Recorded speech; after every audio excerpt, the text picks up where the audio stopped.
raising side, which is actually always very critical when talk about the budget, whereby the government said that this is what it's going, of course, to focus on in terms of matters like taxation. And then as we proceed, you realize that actually it deviates from that. We come up with, again, new measures. Of course, you mentioned about the finance bill and all that. So that means that what they are expected to be in the budget, there's going to be some, of course, deviation and changes as we proceed. And then, of course, it's always about a volatile situation. You know, when you're doing budget making, you are really focusing on assumptions.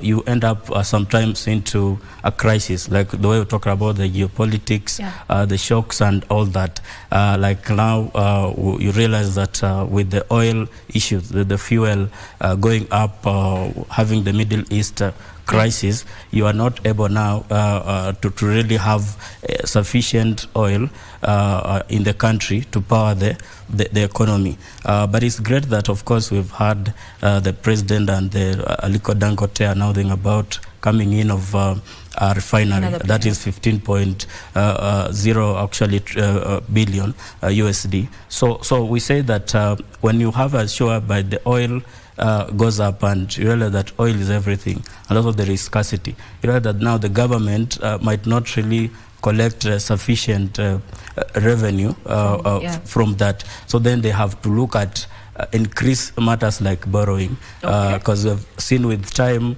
the government ends up in, says that it will collect, actually focus on this, financing the deficit. They're going to collect this amount, but as they progress, they realize that they need to borrow more. Okay, now let's bring in CPA Caroline there. The issue of the fluidity of fiscal policy management within just the country itself. We have a target, but something comes up and we find ourselves moving away from our target. The issue, there's a pressure that we are looking at right now, and I want to go back to the PAYE. There was pressure, the proposal to reduce the PAYE in the medium-term revenue strategy.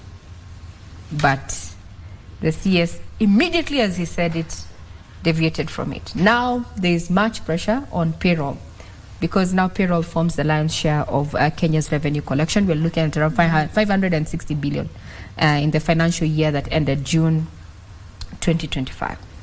As Kenyans are really waiting to see what the budget presentation means for them, are you seeing government delivering on that particular process to lower PAYE? It had says up to those people who earn up to 50,000 shillings. How sustainable is it? Sustainability encompasses many aspects.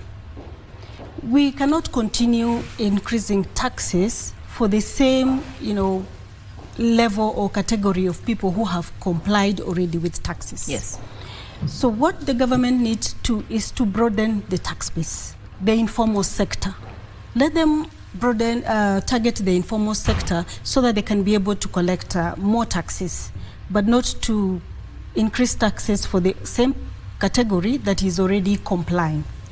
The second aspect in terms of digital economy, the gig sector, the workers, those are sectors that we can be able actually to draw, but then also putting more taxes is actually going to kill that sector.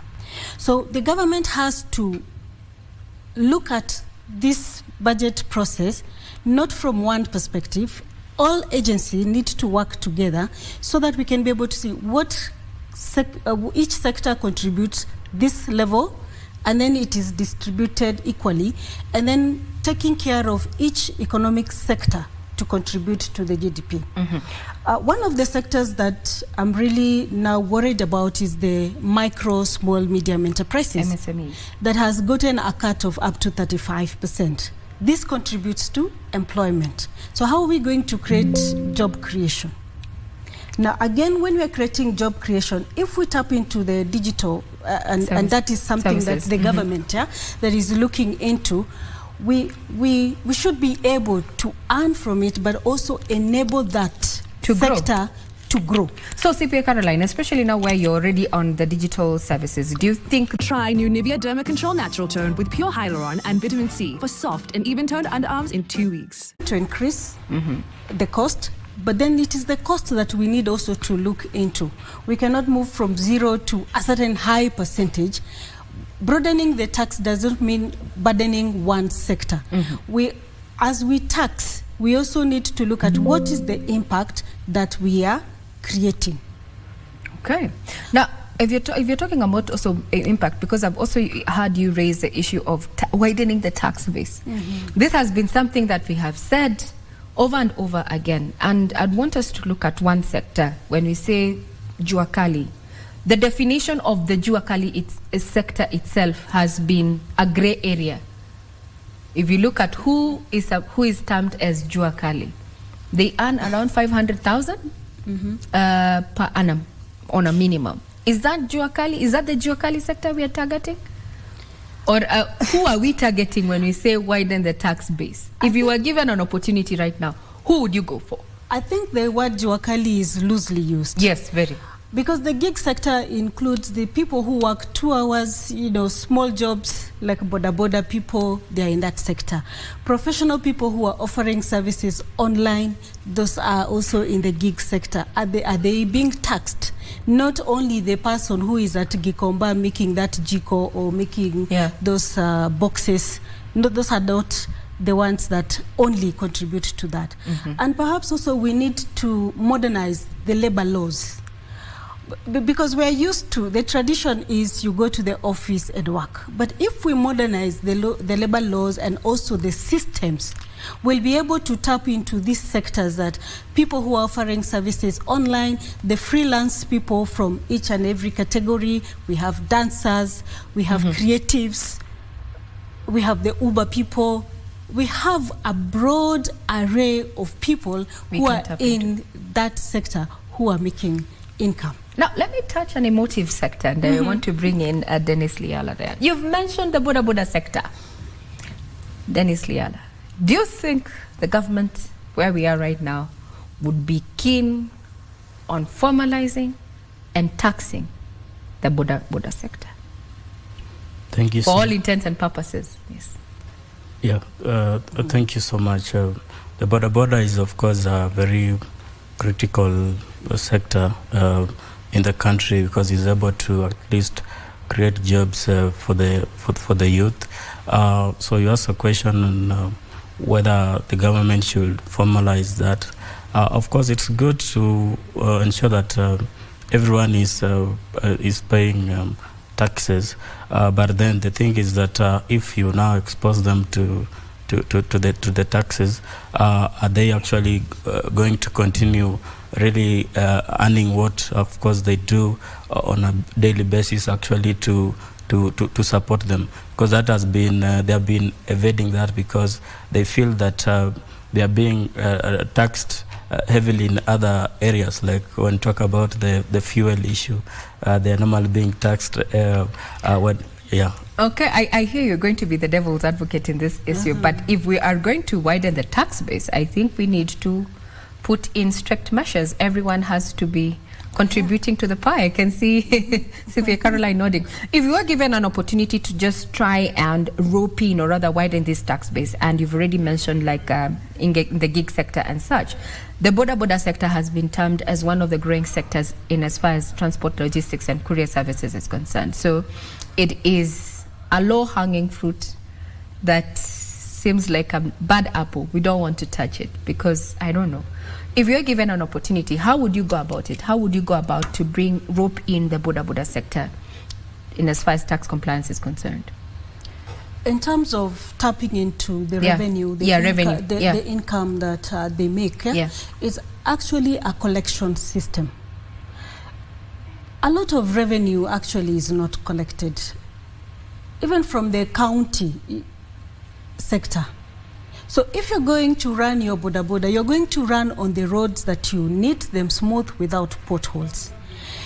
If you're a boda rider, you also want to go to hospital and be able to be given services, and you're not paying SHA because you're not on a payroll.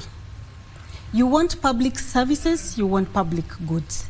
Let us all contribute towards that. It's not only the person who is earning, payroll through the payslip who should be paying taxes. But then how do we communicate that? How do we bring them on board? Because this seems to have been a challenge for government for a couple of years. Yet it's an industry that we have already said, and government has been heard saying that it is fast growing. I think there is an office that is it debt management office.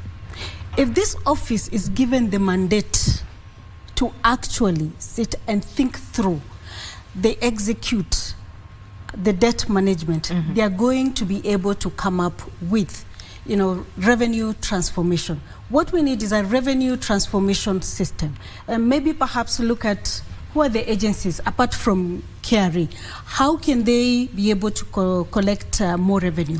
Even from this border, is it a pay apart from taxes? Is it something that they can be able to pay? Like small traders pay for a stall, you pay a daily rate. Is it something like that they need to pay and engage them? Stakeholder, engagement. What are you comfortable paying? You start from somewhere. Is it 50 shillings? Is it 100 shillings? Without saying that they will go through the tax rate that we usually use in terms of the So paying. basically, I'm hearing that we need to recalibrate how we widen, in the strategy to widen the tax base, we need to recalibrate how we do taxes. And also I think the communication of it the communication bit also is lacking, because we're not hearing how, but we are hearing the intent. But the how maybe is going to come out in the presentation today, or even as the Finance Bill 2026 sails into the second reading. Now, from a point of view in as far as investment is concerned, the Kenya Association of Manufacturers, while making its presentations during this budget making process, they noted that in as far Kenya's is no longer a competitive investment destination because of the tax unpredictability and the cost of doing business. Do you agree with their submissions there? And what would you want to be done, especially now that we are going to be listening to the budget estimates ahead of the Finance Bill? What do you think needs to be done to make this an ideal investment destination, as it were? I think we have gone down in our ranking, I think 100 and something from 90 something. Let's start off with you, Dennis Liala. Yeah, thank you so much. Kenya, of course, we have been seeing an outflow of course, companies. Yes. Of recent, and the main issue, of course, as I've said, is the issue of the unpredictability. You realize that number one, what we talked about, the tax regime, which keeps on, of course, changing. There is no that much stability. And as an investor, as a business person, you want actually an environment whereby you know that this how much, of course, you're going to pay a certain period. You're looking at your policy, the policy environment. You don't want to be in an environment whereby policies keep on changing, so you want that. And the issue of the cost of doing business also has been a very critical rather aspect, because you're looking at the issue of, again, it actually revolves around largely on the taxation issues, yes, the taxation whereby issue. The government, how much are they actually expecting from you? Of course, you're paying 30%, that is the corporate tax, but we have other taxes that come in. So the thing is that how can we, of course, work on now ensuring that we actually cycle back to where we were, whereby we had a lot of multinationals in the country, and actually Kenya was actually seen as a very great an investment hub. Investment hub. Now, CPA Caroline, we've heard that basically it's the issue of an unpredictable tax regime or tax policy that has local investors, manufacturers, as well as those who are looking at investing within Kenya a bit shy, because we do not know. I mean, at the end of the day, when you're doing business, you have to plan ahead. So do you think the government is relying too heavily on tax administration instead of economic growth?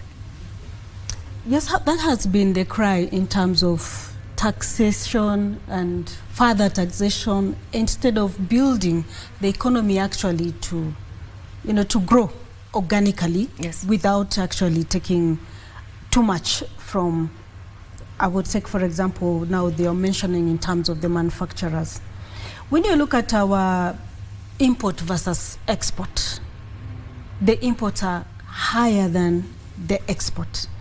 Ordinarily, also, we are not consuming locally because the production of local, products are becoming very expensive, beyond fuel, electricity, labor, and all that, and the taxes. So if we were to look into how we can bring down in terms of the cost, we can actually be able to use like performance-based levies for finished goods. Yes. So if you look at performance-based levy on finished goods, then it's going to encourage the manufacturers. Instead of closing, they will be opening up more. Mm-hmm. Yes. Performance-based levies for manufactured goods. For goods. All right. So now, other than that, this also, what you're seeing on the screen is that CS Mbadi has already arrived at Parliament buildings. This is an opportunity to just do a photo op as we await his presentation of the budget estimates 2026-2027. And in studio, I'm joined by none other than Dennis Liala, who's an economist, as well as CPA Caroline Karanja, who's an ISPAC member, to just try and unpack the proposed budget, where government intends to spend 4.8 trillion shillings in the financial year 2026-2027. Debt servicing. Debt is, yes. Where we are right now, a majority of our debt, let's just look at, we are looking at a 1.1 trillion deficit, which is around 90% of it is going to go to net borrowing of 950 billion, which is 0.58 of GDP, and around 1.1 or 116.2 external. Now let's talk about just debt in itself before we even look at our sources. Where we are, public debt has already surpassed its the debt ceiling. Mm-hmm. From an investment point of view, and also in terms of stability, economic stability. We have the Moody's report recently. How is Kenya looking? Would we say Kenya is in debt distress or heading there? I know this distress would get people anxious, but what are we looking at? What are our future prospects in as far as debt is concerned? Who do we start with? Dennis. Thank you so much. The matter of debt, number one is that you look at the debt service is expected to be 1.5 trillion. That is 33%. So it means that for every 33 shillings, rather for every 100 shillings, 33 shillings goes to debt. Yeah, for every 100, of course, that is 33. So then that has been a very contentious matter, whereby the government is looking forward to really plug the deficit that it has, like now 1.1 trillion, and then they're asking themselves, should we borrow internally or actually externally? And this regime, if you've been, of course, keen, you have seen that they have been focusing more on internal financing of actually when it comes to borrowing. That's what has been their focus. But again, there has been the proposition, actually contention from especially the business world, because they're saying that if you borrow more domestically, you realize that you are going to crowd out the private sector. So you reach a situation whereby now your T-bills, of course, going up, and of course, as typically, ordinarily, banks are there, of course, also to look at their return margins, on investment. Yeah. So they will actually focus more on going for the T-bills and, of course, the bonds and all that. So you crowd out the businesses, and of course, that cycles back again to what you're talking about, the cost, actually the ease of doing business, how the environment is. Mm-hmm. So there should be a balance, really, between the domestic and the actually borrowing and actually the external borrowing. So with the debt service of 1.5 trillion, you realize that we have a huge burden. I mean, most of our money now is going into debt and all other sources. All right. So you have to really look at number one, how you're going to utilize the funds that you borrow, because that has been a challenge. The use of the funds. Yes. Now, before we get to the use of the funds, you've mentioned the issue that banks will always look at their margins, so to speak. Towards March and May, we've seen banks have gone out under the Kenya Bankers Association to roll out a campaign for private sector, especially it was targeting private sector to adopt, and also their banks themselves to take advantage of the Kesonia. Now, that is a new banking model that, you know, so to speak, looks at risks, prices, risk, and such. With the way things are looking, is that going to work or not? The risk-based lending. The risk-based lending, you know, categorizes each borrower. Yes. According to their credit rate, their ability to pay, and how they service their debt.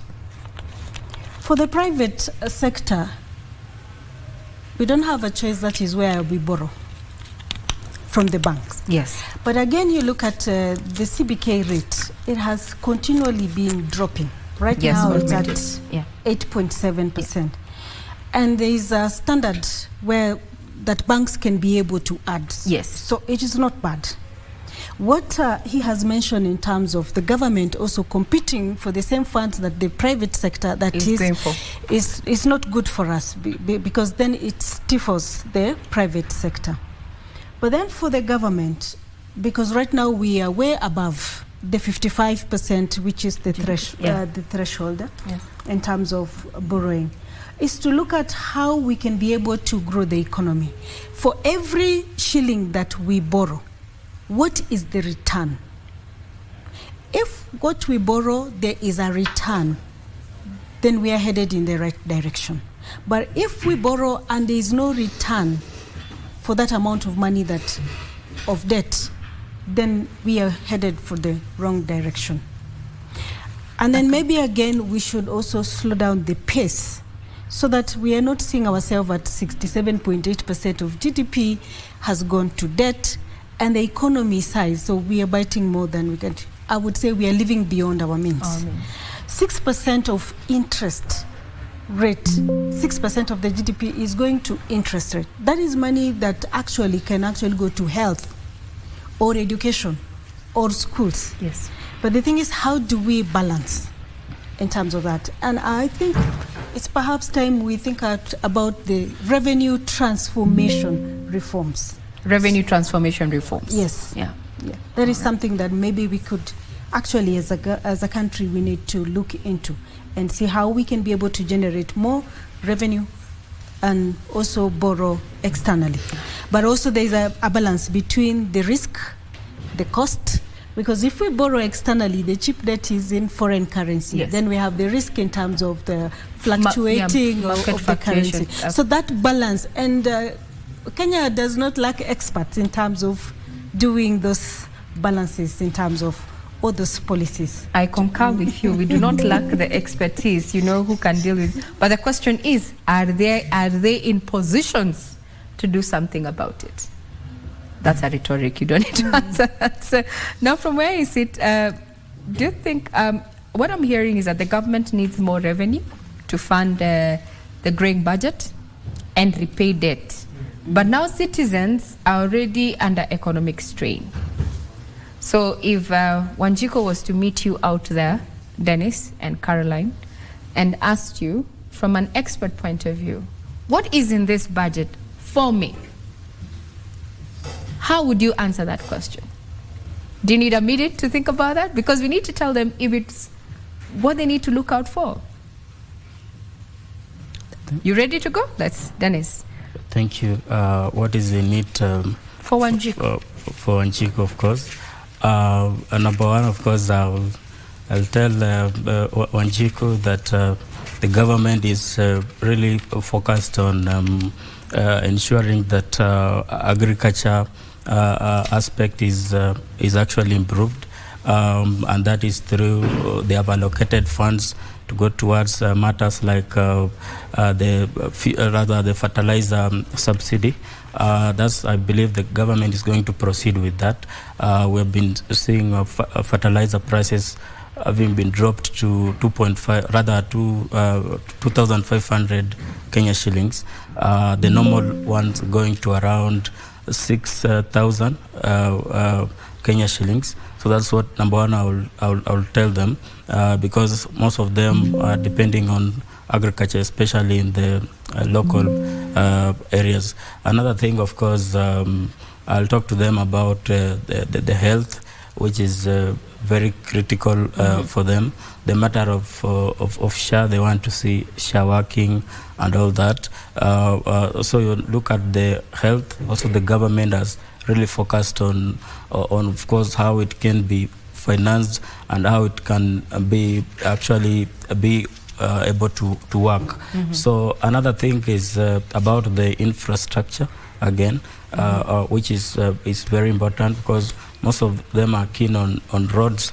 How are they going to even get to work? You know, how are they going to get their goods also to actually.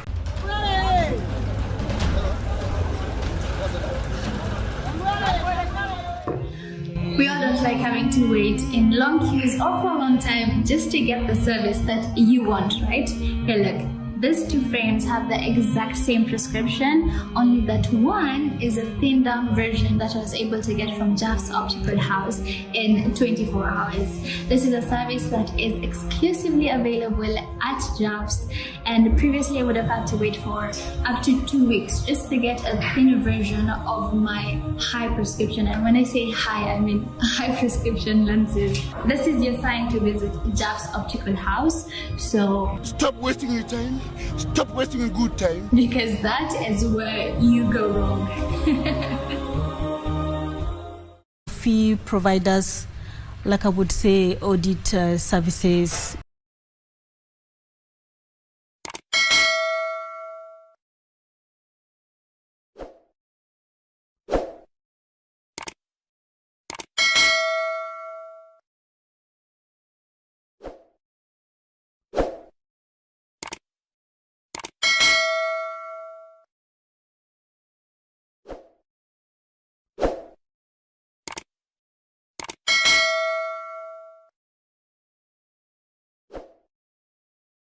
On updating of the Parliament website.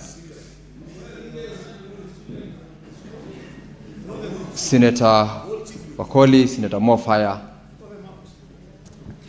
I'm giving you the first warning for the afternoon.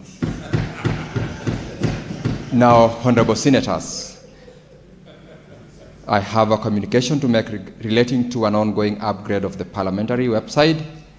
The Parliament of Kenya is in the process of updating its website. In this regard, standardized photographs of all honorable senators will be required for this exercise.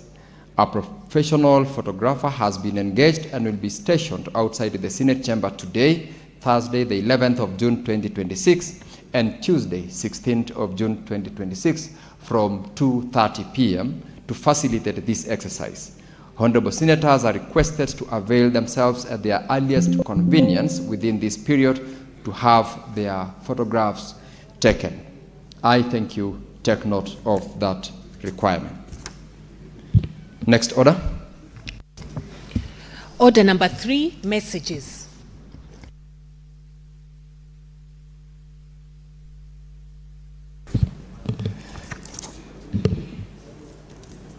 Honorable Senators, I also have a message from the National Assembly on the passage of the Crops Amendment Bill, National Assembly Bill number 8 of 2023. Honorable Senators, I wish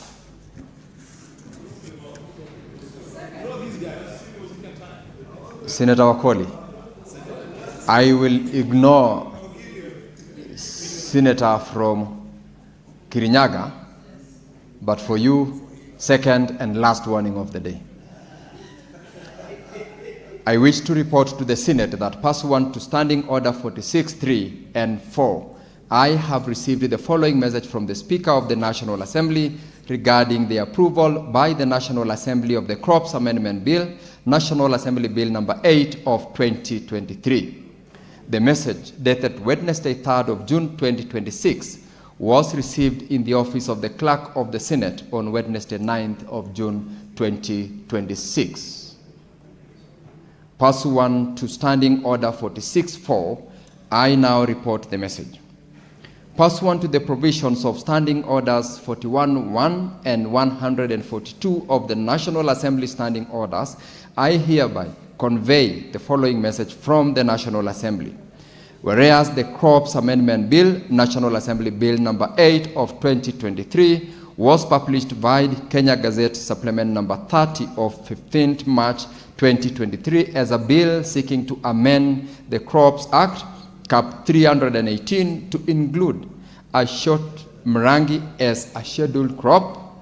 And whereas on Wednesday, 29th of April 2026, the National Assembly considered and passed the said bill without amendments. Now, therefore, in accordance with the provisions of Article 110, Sub-Article 4 of the Constitution and Standing Orders 142 of the National Assembly Standing Orders, I hereby refer the said bill to the Senate for consideration. End of quote.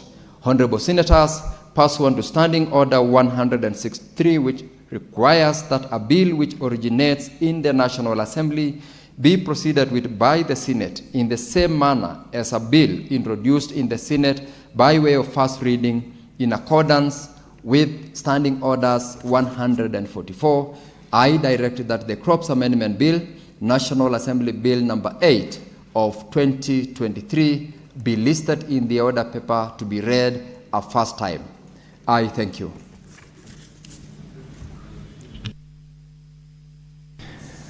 Call out the next order. Order number 4, petitions. Order number 5, papers. Senator Manzo.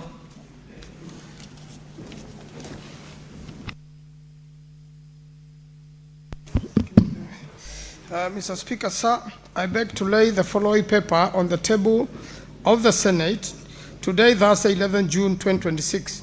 Report of the Standing Committee on Justice, Legal Affairs and Human Rights on its consideration of a petition to the Senate by Mr. Laban Omusudi regarding the enactment of a legal framework to provide for recall of the president or governor through a citizen initiative. This is on behalf of the Chairperson, Standing Committee of Justice, Legal Affairs and Human Rights. Thank you, Mr. Speaker.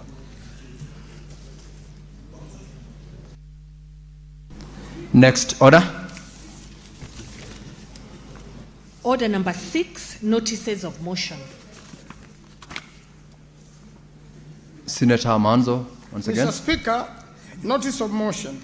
Consideration of a report on the Standing Committee on Justice, Legal Affairs and Human Rights on its consideration of a petition to the Senate by Mr. Laban Omusudi regarding the enactment of a legal framework to provide for recall of the president or governor through a citizen initiative. Mr. Speaker, sir, I beg to give notice of the following motion: that the Senate adopts a report of the Standing Committee on Justice, Legal Affairs and Human Rights on its consideration of a petition to the Senate by Mr. Laban Omusudi regarding the enactment of legal framework to provide for the recall of president or governor through a citizen initiative, laid on the table of the Senate on Thursday, 11 June 2026. Mr. Speaker, I do this on behalf of the Chairperson, Standing Committee on Justice, Legal Affairs and Human Rights. Thank you, Mr. Speaker.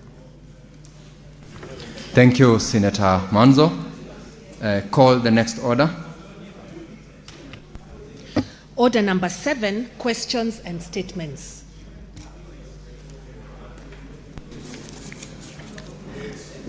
Request for statements pursuant to Standing Order 53.1.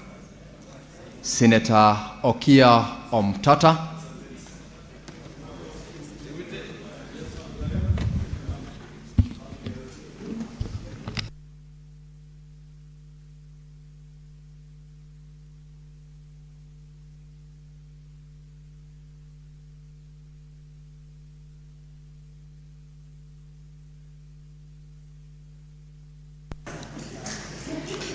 Mr. Speaker, sir,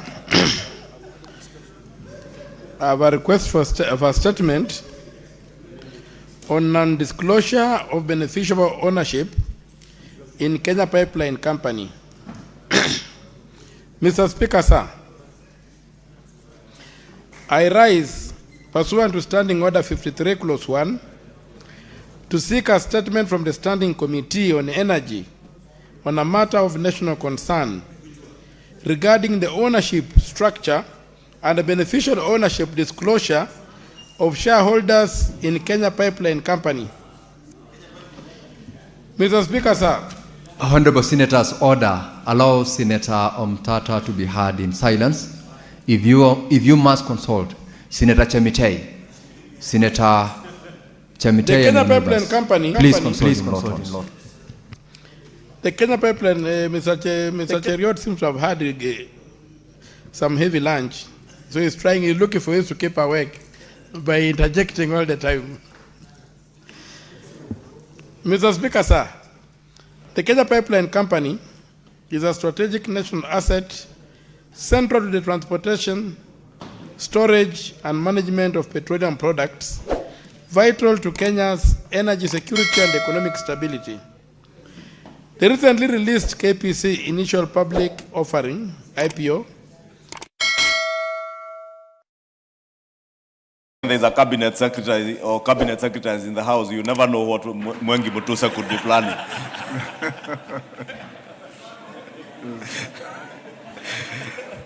Honorable Speaker, I was on the committee of the whole House on the following bills. One is the Appropriation Bill of 2026, and two, the Fisheries Management and Development Bill of 2023. Honorable Speaker, debate will also be undertaken on the following motions. One, report on inspection visit to the East African Science and Technology Commission and the East African Health Research Commission.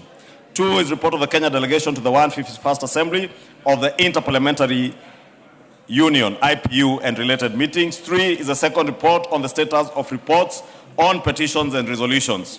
Four, report on consideration of a petition regarding the proposal to amend the Consumer Protection Act. Five is report on the audited financial statements of selected state corporations in the roads and transport sector. And six is the eighth report on audited financial statements of 6 state corporations. In conclusion, Honorable Speaker, the House business shall reconvene again on Tuesday, 16th June 2026 to schedule business for the rest of the week. I now wish to lay this statement on the table, Honorable Speaker, and as I've indicated, Honorable Speaker, today the House business had approved within the next 10 minutes, the Cabinet Secretary for the National Treasury and Economic Planning, the Honorable FCPA John Mbadi, EGH, to make his pronouncement on the budget highlights and revenue-raising measures for the national government for the next financial year. Honorable Speaker, I'm re-emphasizing that, Honorable Speaker, because I know, Honorable Speaker, you are a senior counsel. And your predecessor, the Honorable J.B. Muturi, was not a senior counsel. But I know also the former Vice President, Kalonzo Musyoka, is said to be a senior counsel. And I saw them yesterday, Honorable Speaker, purport, together with other people out there, that the Cabinet Secretary was coming to read out the budget. You know, Honorable Speaker, I wondered, least of all, I can forgive Honorable Kalonzo Musyoka, because the last time you held public office was under the old constitution. And therefore, he's still living in the past of the old constitution, where cabinet secretaries would come and read budgets to the country. But for the Honorable J.B. Muturi, my friend, who sat in your place as a speaker, under this new constitution, and knows very well that the cabinet secretary does not come here to read any budget. We have in fact concluded with the budget estimates. All that remains is for us to consider the appropriation bill that I've just read here, which we will consider next week. And all the cabinet secretary is coming to do is to come and give his public pronouncement or his statement on budget highlights and revenue-raising measures Therefore, Honorable Speaker, I would urge the country to forgive these people. In their confusion, they are still living in the past. That is why, Honorable Speaker, we tell them, if you live in the past, you cannot forge or fashion an agenda to move the country forward. As we welcome the Cabinet Secretary, I took liberty, Honorable Speaker, to inform those confused leaders out there to stop living in the past, to come to the present world under the new constitution, where Parliament and indeed the National Assembly is the one with the power of the past. Finally, Honorable Speaker, because I have listened to them, in their desperation, they are all telling the country, let us reject the finance bill. None of them has come out to tell Kenyans what particular clause in the finance bill do you have a problem with. But unlike in 2024, Honorable Speaker, when Kenyans largely did not understand that following public participation, a report will be tabled here by the chair of the Finance and National Planning Committee, and many of the concerns that Kenyans have raised, they can wait for that report next week, and they will see the Finance and National Planning Committee has taken into account the concerns of the people of Kenya. And we shall amend the finance bill and pass a finance bill that is in the best interest of the people of Kenya and not to serve the political interests of those confused people who don't even know whether we are reading budgets or making public pronouncements. Honorable Speaker, thank you for that. Next, 2 minutes or 1 minute. Mr. Speaker, I wish to add my voice to what the majority leader said. Mr. Speaker, I know we are in the era of misinformation and disinformation.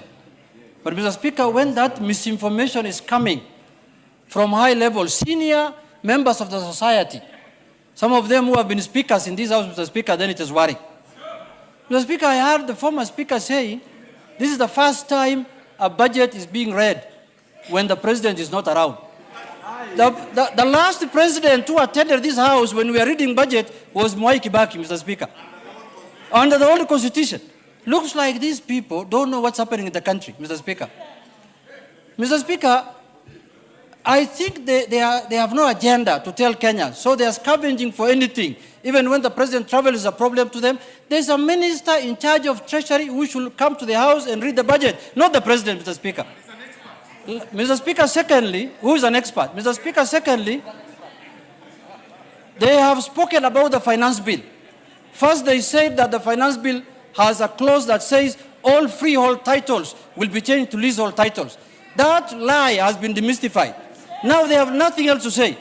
Lastly, Mr. Speaker, I want to remind the House and Kenyans that the person who is coming to read the estimates today is a former chairman of ODM. Can you repeat after me? ODM. Can you repeat after me? ODM. Thank you very much. Order, honorable members. Order.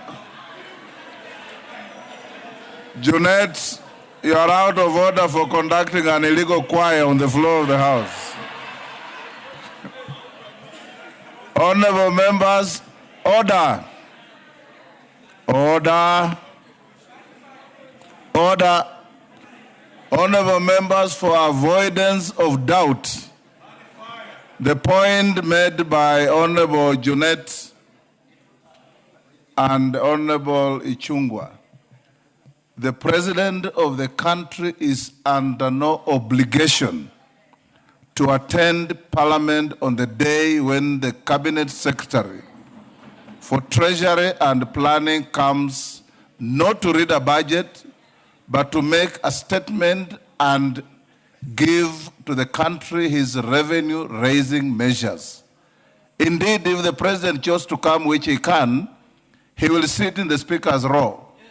He will not sit where I'm sitting, where he comes to sit to address the House. So there is no such thing as a crisis because the President is out of the country. Budget is a preserve and an activity of National Assembly, exclusively. Exclusively. Next order.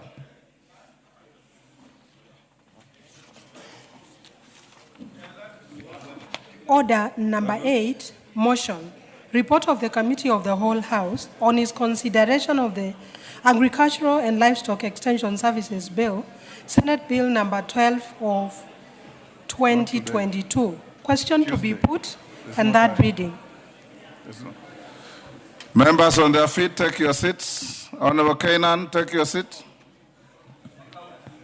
Honorable members, Honorable Muliro. Honorable members, I'll now put the question at order number 8, which is that this House do agree with the report of the Committee of the Whole House on its consideration of the Agricultural and Livestock Extension Services Bill, Senate Bill number 12 of 2022. As members of that opinion say aye. Aye. Will those of the contrary opinion say nay? The ayes have it. Mover. Justice Kemei, go ahead. Yeah, thank you, Mr. Speaker.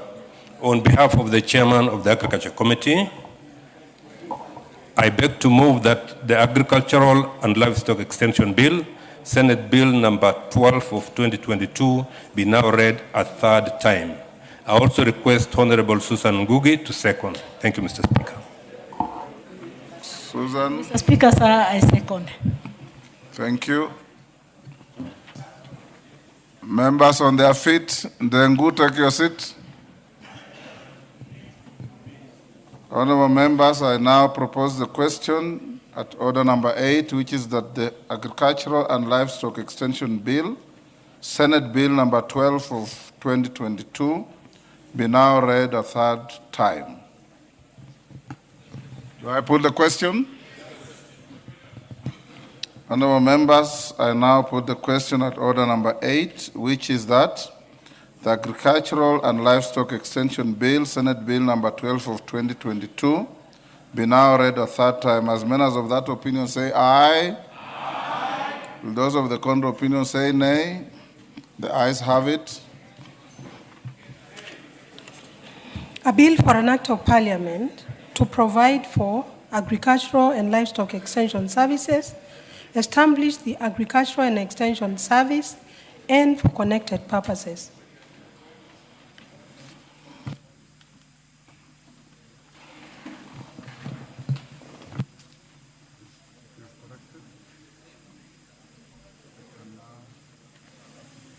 Majority Leader, is now 3 o'clock. Will you search, find, and bring to the chamber the CS for National Treasury and Planning?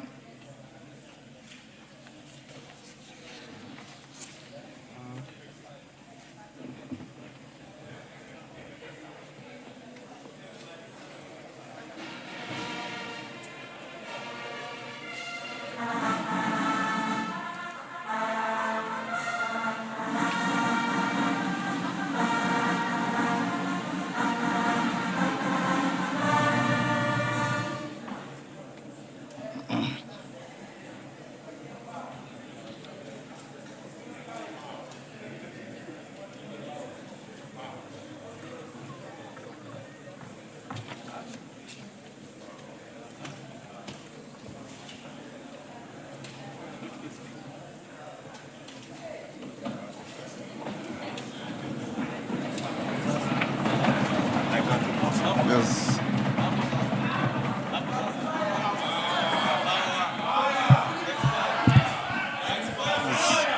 Yes, order. Majority Leader. Honorable Speaker, as you directed, I did not have to search for the minister. He was well within the principles of Parliament and on time. Honorable Speaker, it is now my pleasure and honor to present to the House and to the country, and to yourself, Honorable Speaker, the Minister for the National Treasury and Planning, FCPA, John Mbadi, expert.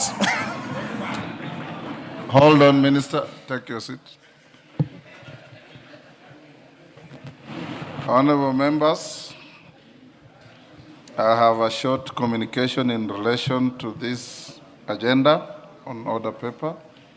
Honorable members, as you are aware, the Cabinet Secretary for the National Treasury and Economic Planning is to make the public pronouncement of the budget highlights and revenue-raising measures for the national government for the financial year 2026-27 and the medium term during this afternoon sitting. In this regard, and in accordance with the standing orders, I have designated a suitable place in the chamber for that purpose.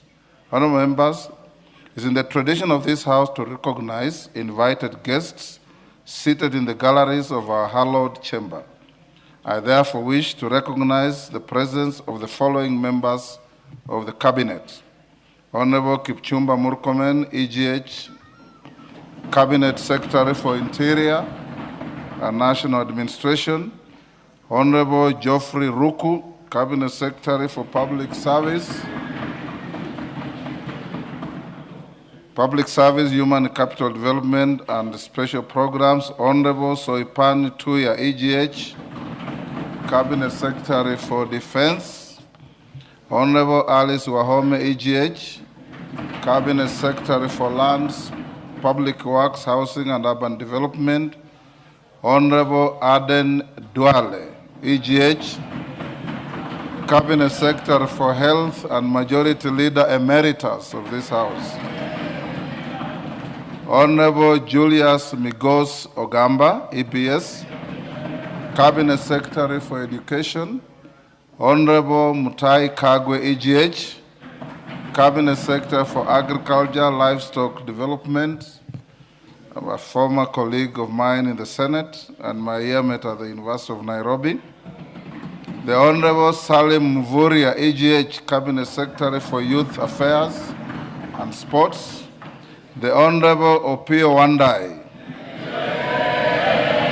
EGH, Cabinet Secretary for Energy and Petroleum and Minority Leader Emeritus of this House. Mrs. Hannah Wendot Cheptumo, Cabinet Secretary for Gender, Culture and Arts and Heritage. Honorable Dorcas Oduor, Senior Counsel, EGH, the Attorney General. Mrs. Mercy Wanjao, EGH, Secretary to the Cabinet. Honorable members, I also acknowledge all Principal Secretaries and the accompanying officials. I accord special recognition to the Principal Secretaries for the National Treasury and Economic Planning, Dr. Chris Kipto, CBS, Mr. Cyril Odede, and Dr. Boniface Makoha, who work closely with the Cabinet Secretary for the National Treasury and Economic Planning. Honorable members, we are also joined by the following judges of the Superior Courts. Honorable Justice Hilary Chemitei, Judge of the High Court. Honorable Justice Mohammed Kulo, Judge of the Environment and Land Court. Honorable Justice Onesimus Macau, Judge of the Employment and Labor Relations Courts. They are accompanied by the Deputy Chief Registrar of the Judiciary, Mr. Paul Ndemo, OGW. I also wish honorable members to recognize the heads and members of the constitutional commissions and independent officers, as well as the leadership of state corporations who are in attendance. I further wish to recognize the distinguished members of the diplomatic corps and who have graciously joined us for this event.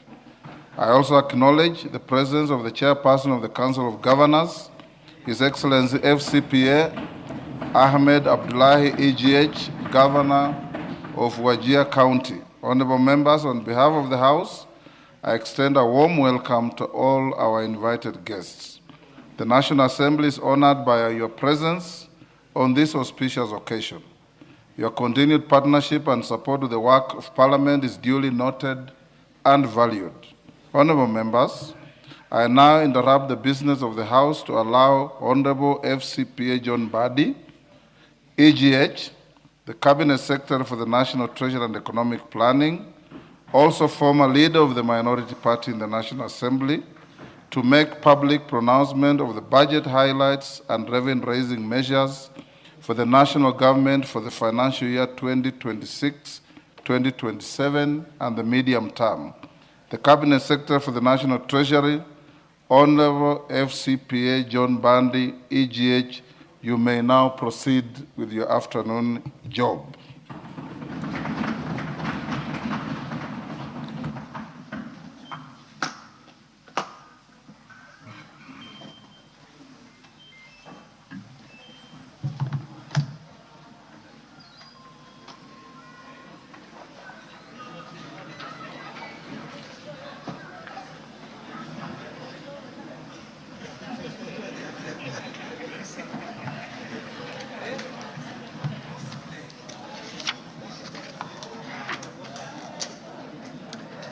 Thank you very much, Mr. Speaker and honorable members of the 13th Parliament of the Republic of Kenya.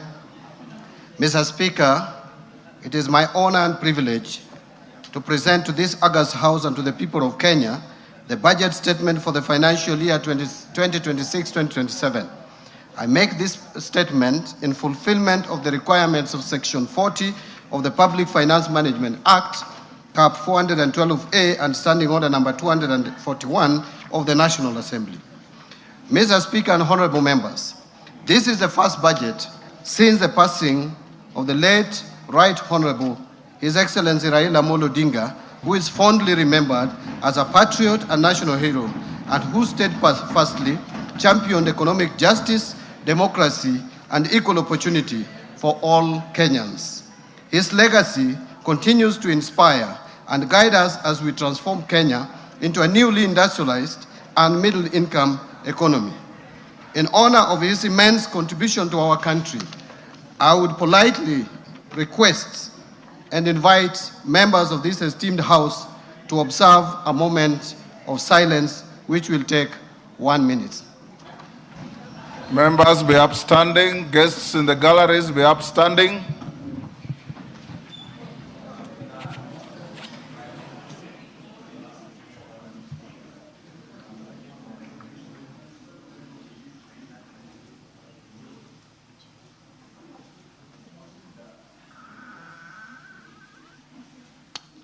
Thank you very much.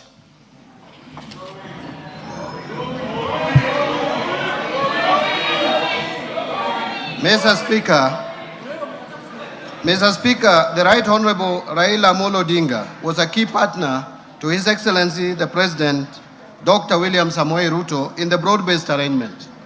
Mr. Speaker, this budget captures the ideals of the two great leaders, especially on the aspiration to transform our economy from its current status to a more developed nation status, a path to Canaan through Singapore. The extensive public participation throughout the budget process presents a solid basis and foundation for what is clearly the people's budget. Mr. Speaker, public participation is a constitutional imperative. In compliance with this requirement, I personally led extensive public engagements with Kenyans from across the country in the last 1 year. This was meant to get their views and inputs to the budget that I am presenting today. For example, I met youth and business community, particularly boda operators, Juakali artisans, leadership of the Mitumba sector, and scrap metal dealers. I also engaged extensively with members of the Fourth Estate, and in the process, launched their Financial Journalists Association.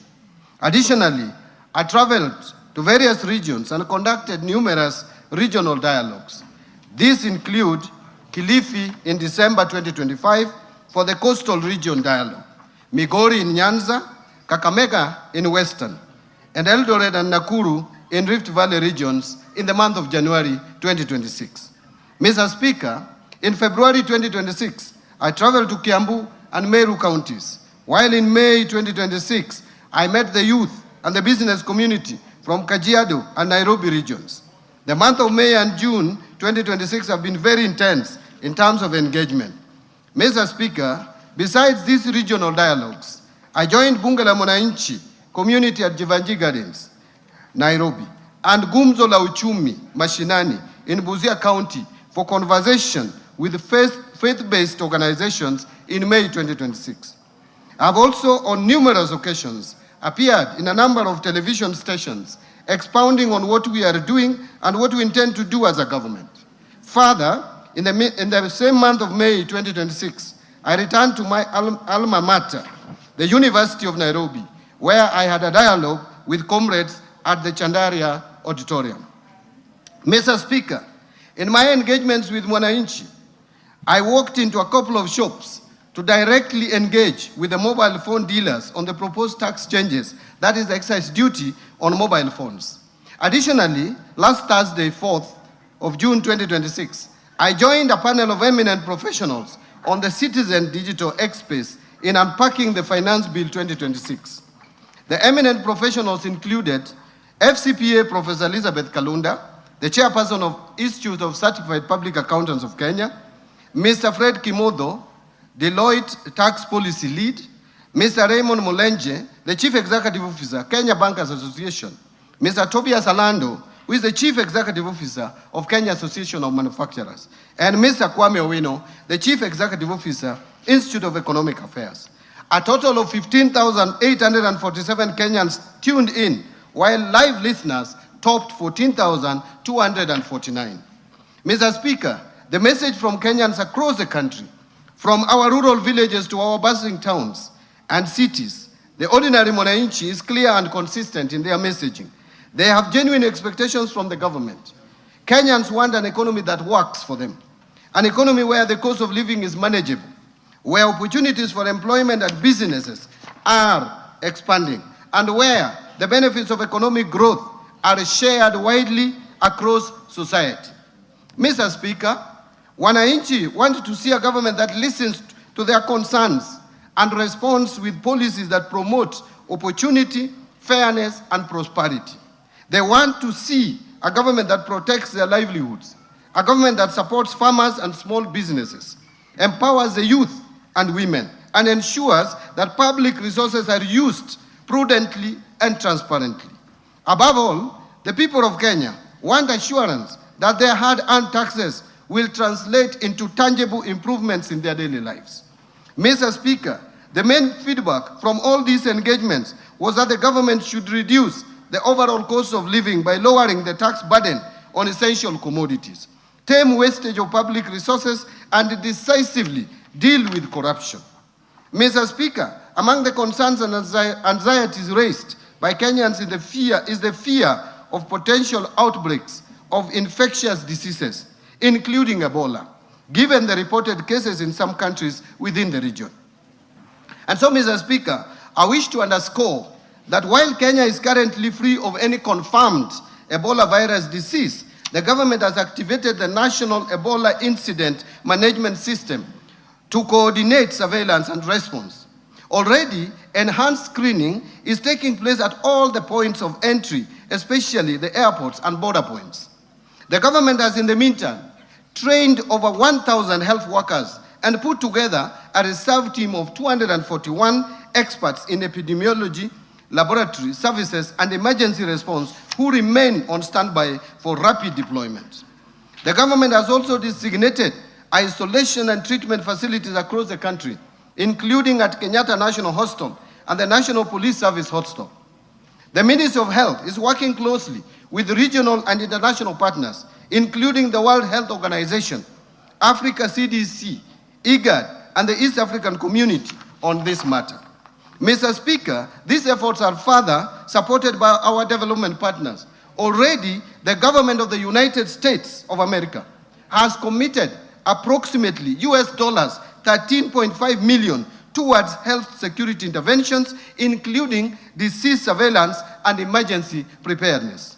In addition, the World Bank has mobilized resources under the Regional Recovery and Resilience Operation program, which will support, among others, interventions in strengthening the health systems. Mr. Speaker, these resources, complemented by domestic budgetary allocations, will significantly enhance Kenyans' capability and capacity to prevent, detect, and respond to Ebola and other epidemic-prone diseases while safeguarding livelihoods and maintaining economic stability. Mr. Speaker and honorable members, this demonstrates that this government is listening and responding to the concerns of citizens.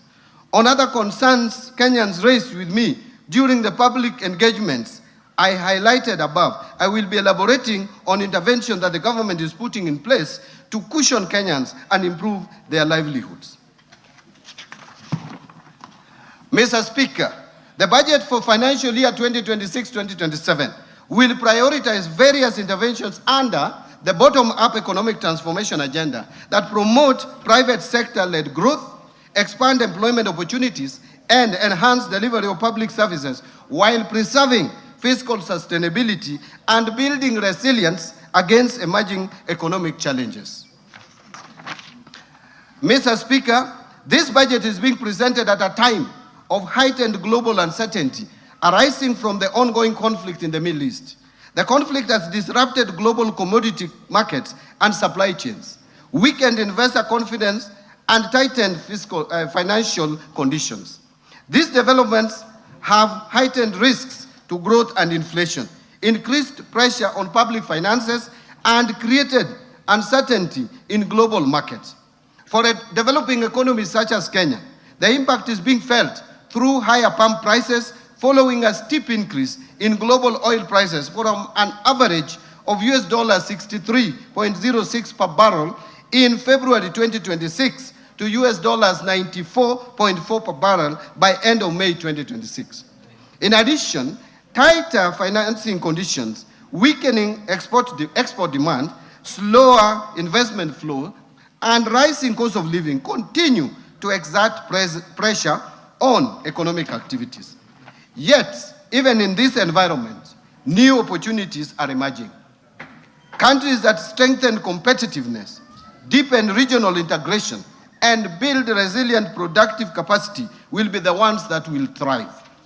Mr. Speaker, it is against this backdrop that Kenya's economic journey over the past 3 years stands as a story of resilience. Difficult but necessary choices were made, delivering a steady recovery. Faced with significant domestic and external pressures and shocks, the government took difficult but necessary decisions to restore macroeconomic stability, strengthen public finances, and lay a firm foundation for sustainable growth. Mr. Speaker and honorable members, the hard decisions are bearing fruits. Under the bottom-up economic transformation agenda, we have recorded clear gains. First, the Kenyan economy has remained resilient and registered an average rate of 5% in the period of 2022 to 2025, outperforming the average global growth rate of 3.4% and that of sub-Saharan Africa of 4.1%. Importantly, macroeconomic stability has been preserved. Confidence in our economy has actually strengthened, and the foundation for sustained growth are now firmly in place. Macroeconomic fundamentals such as inflation and exchange rate have strongly rebounded and are projected to remain stable. Interest rates have declined, supporting growth in private sector credit from the banking industry. We have also accumulated the highest levels of official foreign exchange reserves of US $13.2 billion, which is equivalent to 5.6 months of import cover by May 2026, providing adequate cover and a buffer against short-term domestic and external shocks. Mr. Speaker, let me mention some of the key achievements.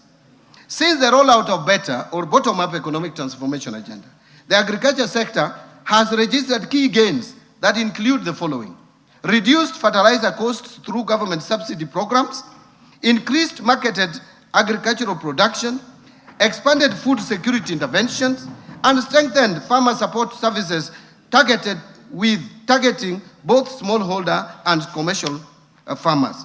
Specifically, fertilizer disbursements under the fertilizer subsidy program have increased substantially to 21.3 million bags in 2025 from, listen to this, 1.4 million bags disbursed in 2022.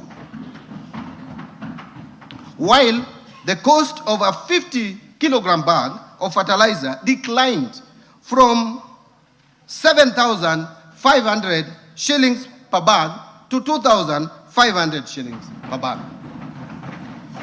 As a result of this, farmers realized estimated savings of approximately 105 billion shillings over a 2-year period, enabling increased investment in production. Agricultural production has increased significantly between 2022 and 2025. For example, maize production almost doubling to 67 million bags in 2025 from 34 million bags in 2022. While maize imports have declined substantially to 3.3 million bags from 9.9 million bags over the same period, reflecting improved domestic efficiency. The increased production contributed to a decline of retail prices of a 2-kilogram packet of maize flour from an average of 250 shillings to an average of 165 shillings over the same period. Paddy rice production also increased significantly to 303,724 metric tons in 2025 from 192,299 metric tons in 2022. To support expanded cultivation, the area under rice production in public irrigation schemes increased from 48,324 acres to 71,624 acres. Potato production increased to 2.5 million tons in 2025 from 1.8 million tons in 2022. And milk production increased to 5.5 million liters in 2025 from 4.6 million liters. Let me repeat that. Production of milk has increased from 5.5 billion liters in 2025 from 4.6 billion liters in 2022. The increased production has improved food security, reduced dependence on food imports, and contributed to more stable food prices and higher farmer incomes. Mr. Speaker and honorable members, farmers across the other sector, various value chains, have enhanced production and benefited from higher earnings. Tea production has grown to 550.4 million kilograms in 2025 from 535 million kilograms in 2022, while tea export earnings rose significantly to Kenya shillings 187 billion from Kenya shillings 163 billion over the same period. To support rehabilitation of aging plantations and expansion of coffee acreage, the government distributed coffee seedlings progressively across the years, including 85,000 seedlings distributed in the financial year of 23-24, 809,000 seedlings in financial year 2024-2025, and 3,127,769 seedlings in financial year 2025-2026, and a further 2,242,769 coffee seedlings under the March to May 2026 long-range program. As a result of these interventions, the area under coffee has increased from 115,500 hectares in 2025 from 109,385 hectares in 2022. In the edible oils industry or sector, the area under edible crops increased significantly to 114,350 hectares in 2025 from 60,000 hectares in 2022, reflecting growing farmer participation and investment in the subsector. Further, Mr. Speaker, interventions under the sugar sector has led to significant growth in both cane production and processing capacity, with the area under sugarcane cultivation increasing by 19.4% and national sugar production rising to 815,004 homes, aimed at strengthening primary health care, improving service delivery, and ensuring sustainable health financing. A total of 31.2 million Kenyans are now registered under the Social Health Authority, compared to about 8 million under the defunct National Hospital Insurance Fund, while 228 primary care networks have been established and operationalized. A total of 107,831 community health promoters have been recruited and trained, while 16,810 medical interns have undergone internship, bringing healthcare services closer to communities. Mr. Speaker, the government recognizes the critical role the contracted healthcare facilities play in the delivery of healthcare services to Kenyans. It is with this in mind that the government in the current financial year of 25-26 allocated 4 billion for settlement of outstanding National Hospital Insurance Fund pending bills. And going forward, we will settle the balance of the bills that are owed under the defunct National Hospital Insurance Fund and which span over the years. Mr. Speaker, this allocation is specifically designated for settlement of NHIF pending bills owed to contracted health care facilities in accordance with the presidential directive that prioritized the clearance of outstanding obligations for facilities with claims not exceeding 10 million shillings. The claims earmarked for settlement under this allocation have been duly verified and adjudicated and will be fully paid before the close of this financial year, Mr. Speaker. Mr. Speaker, the government will subsequently prioritize payment of the outstanding claims exceeding the 10 million threshold once verified in the next budget. Mr. Speaker, the government has accelerated implementation of the affordable housing program to address Kenya's housing deficit, create jobs, stimulate local manufacturing, support MSMEs, strengthen county economies, and improve the quality of life for millions of Kenyans. Mr. Speaker, through the program, number one, a total of 277,281 housing units have been completed or are under implementation nationwide as at May 2026. Two, the program has also successfully aggregated demand through the Boma Yangu platform, where more than 1 million Kenyans have registered their interest in home ownership, demonstrating both the scale of housing demand and growing public confidence in the government housing agenda. And I hope they will not listen to other voices outside there.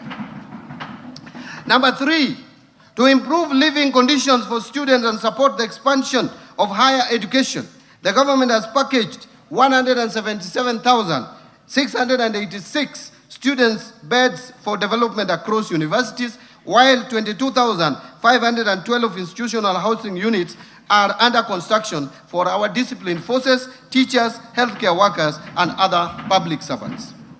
Number four, the program has also created over 640,442 jobs across the housing value chain through construction activities, professional services, manufacturing, logistics, and supporting industries. And of course, these are Kenyans who would be jobless if we didn't have their housing program. And number five, under the Modern Markets program, a total of 476 markets have been packaged for development nationwide, with 354 already under implementation. This will provide dignified trading spaces and support entrepreneurship, and that is the bottom-up economic transformation agenda. Mr. Speaker and honorable members, the government continues to implement a number of interventions to empower our youth. And in particular, the government has, one, constructed 4 youth empowerment centers in Mwea, Chepalungu, Dagoretti North, and Mandera South constituencies. In addition, 25 youth empowerment centers have been equipped, bringing the total to 156 youth empowerment centers across the country. Number two, the government has also enhanced skills development and wealth creation through provision of loans to 93,559 youth entrepreneurs through the Youth Enterprise Development Fund. Additionally, 91,253 youth have benefited through startup grants under the National Youth Opportunity Towards Advancement Nyota program. The Nyota program has also supported 51,604 youth through on-job experience in 26 counties across the country. And number three, government has also implemented Vijana Vuka na Afya project in Nairobi, Kisumu, and Mombasa, where 72,623 youths have benefited from subsidized sexual reproductive health services. Mr. Speaker, in support of the creative economy, the government has established 3 film hubs in Dedan Kimathi University in Nyeri, and also in Bomet and in Migori counties, and fully equipped them with film production equipment. Additionally, a cinema theater has been established at Dedan Kimathi University of Technology with a capacity of 150 audiences. Further, to reach more youth, particularly in rural areas, a cinema Mashinani program has been rolled out. The government has also facilitated the production of 1,745 local and foreign films in Kenya and trained 1,847 filmmakers. Mr. Speaker, to further empower the youth, the government, in partnership with the United Nations Development Program, has developed the Next Gen Invest.ke initiative that will provide recently graduated youth with paid internship opportunities in the private sector, enabling them to acquire practical workplace experience and market-relevant skills. And I personally led the negotiation on this scope. To support this intervention, the government has committed an initial allocation of 2 billion towards its implementation. Mr. Speaker, given the scale of the youth employment challenge, the government further calls upon development partners, the private sector, philanthropic organizations, and other stakeholders to join this national effort, acknowledging that the task of creating opportunities for Kenya's youth extends beyond the capacity of government alone and requires a broad-based partnership for sustainable impact. Honorable members and Mr. Speaker and honorable members, to support MSMEs, the government has moved deliberately to put affordable credit, markets and shared infrastructure directly into the hands of the enterprises and the young people at the base of the economy. To expand access to affordable credit, the government set up the Hustler Fund in 2022. Since then, the fund has actually disbursed 87 billion Kenya shillings to 28 million accounts and given 4.5 million people previously unscored or blacklisted Kenyans a formal credit history for the first time. Mr. Speaker, under the Nyota program, more than 5.6 billion has been invested in business skills training, mentorship, and startup capital, benefiting at least 84 youths in each of the country's 1,450 wards. And to promote value addition, the government has equipped 214 industrial development centers in our constituencies and opened regional markets to more than 1,100 of our enterprises, creating over 23,000 direct and indirect jobs. This is the bottom-up transformation at work, and in the coming year, we will scale it further. Mr. Speaker, the sustained investment by the government since 2022 has improved infrastructure development, thereby enhancing connectivity, boosting manufacturing, facilitating trade, and enhancing access to markets and essential services. Key achievements in this sector include the following. 1, expansion of road network across the country with over 2,669 kilometers of roads constructed and more than 132,000 kilometers maintained. Number 2, increase country's installed electricity generation capacity to 3,272 megawatts as at April 2026, with additional capacity expected from the 35 megawatts Global power plant.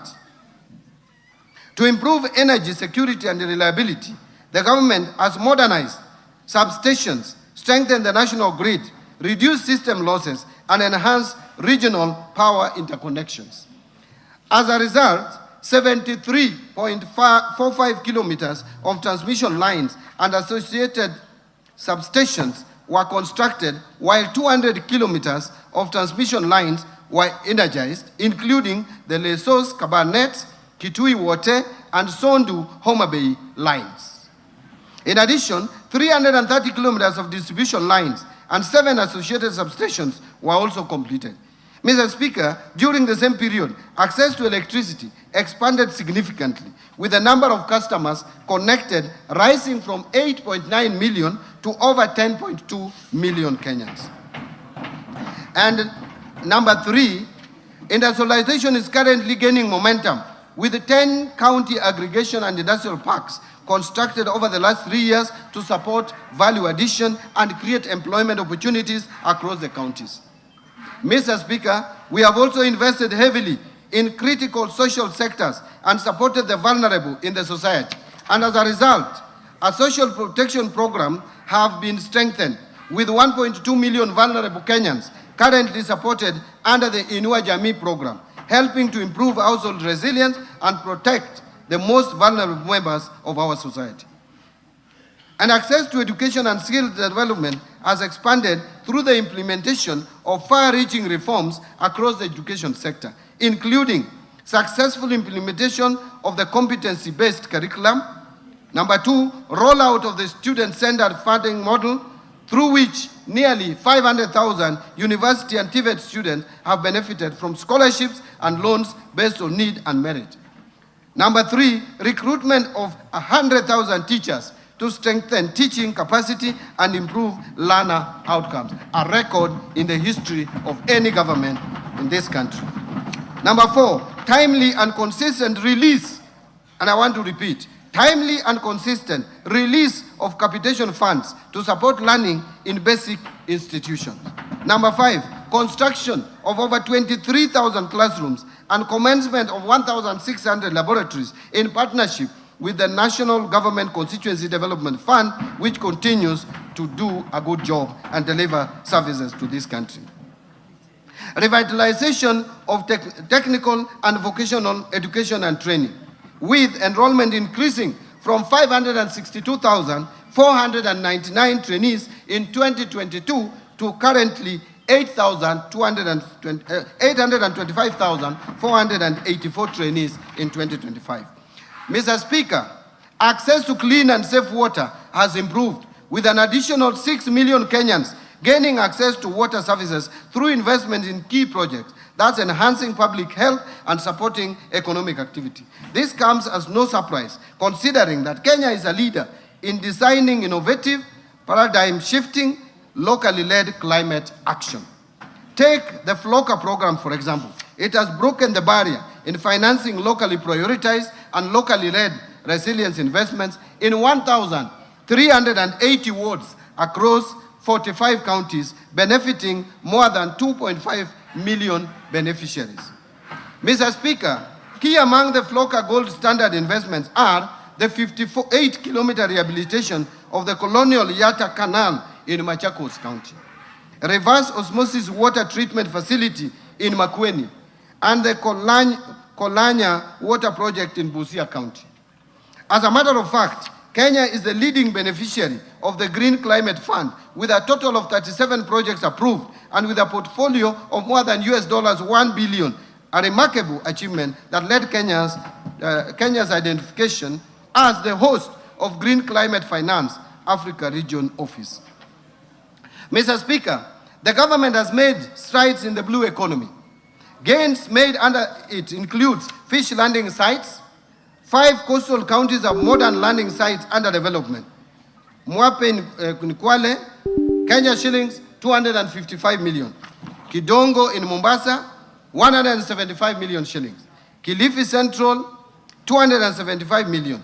Kipini in Tana River, 151 million. Mokowe in Lamu, 239 million. Each of the sites includes ice and cold storage facilities, boat docking areas, processing points, ablution blocks, market stalls, and waste management system, supporting fish preservation, trade, and employment.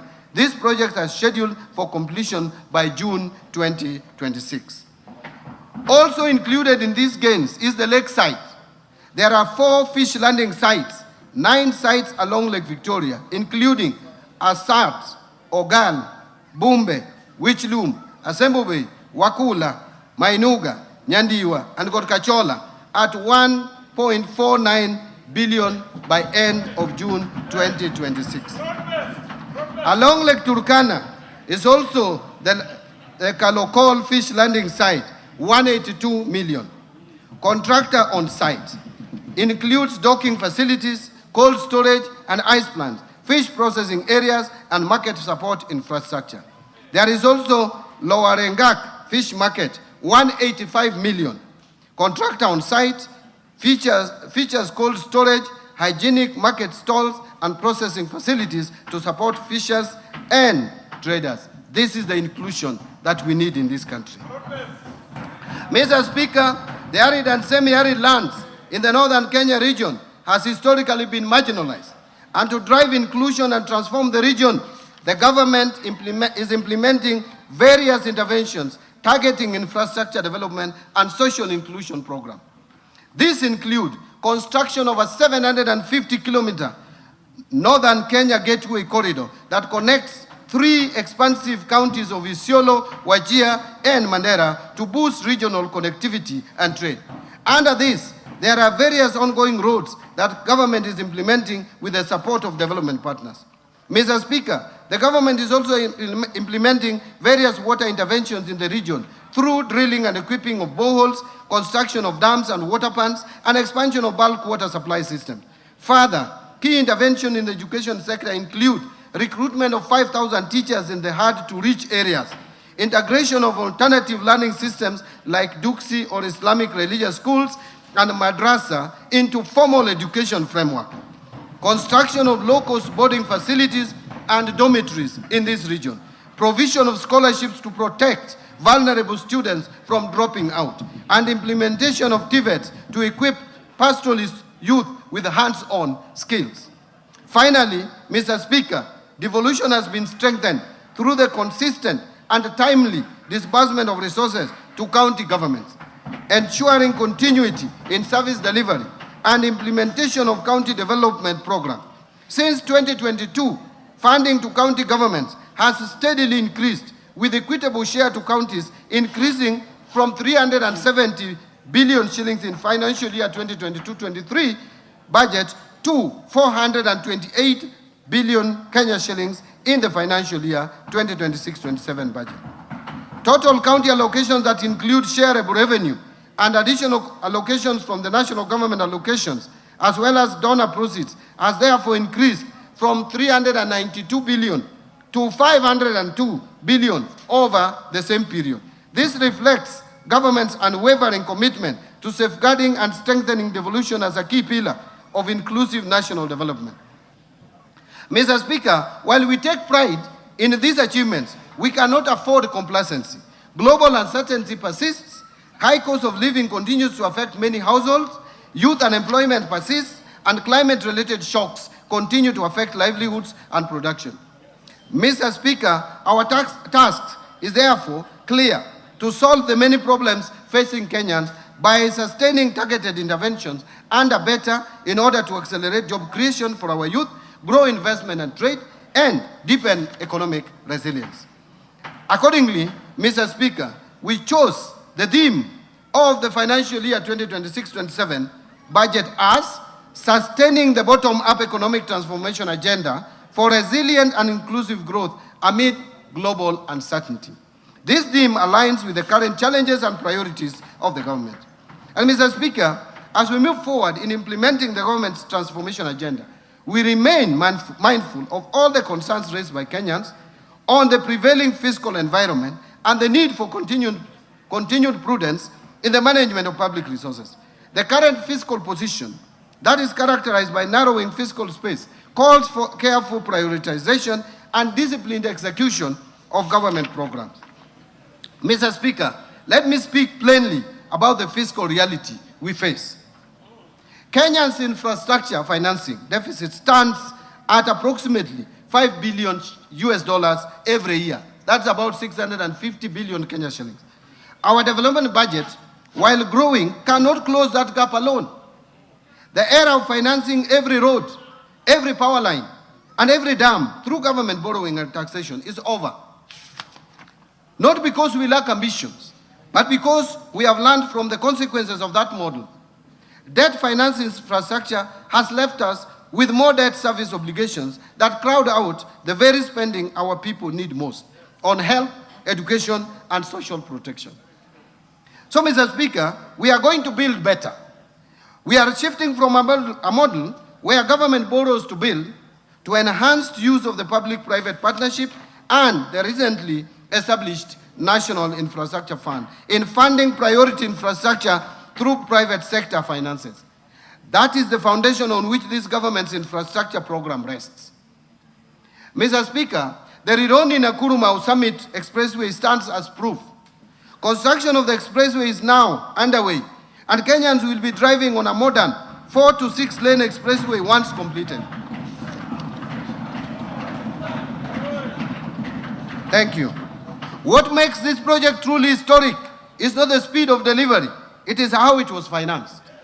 Through the participation of the National Social Security Fund, both as a debt and equity investor, alongside international investors, a major national highway is being built with Kenyan capital by Kenyan workers and for the Kenyan people.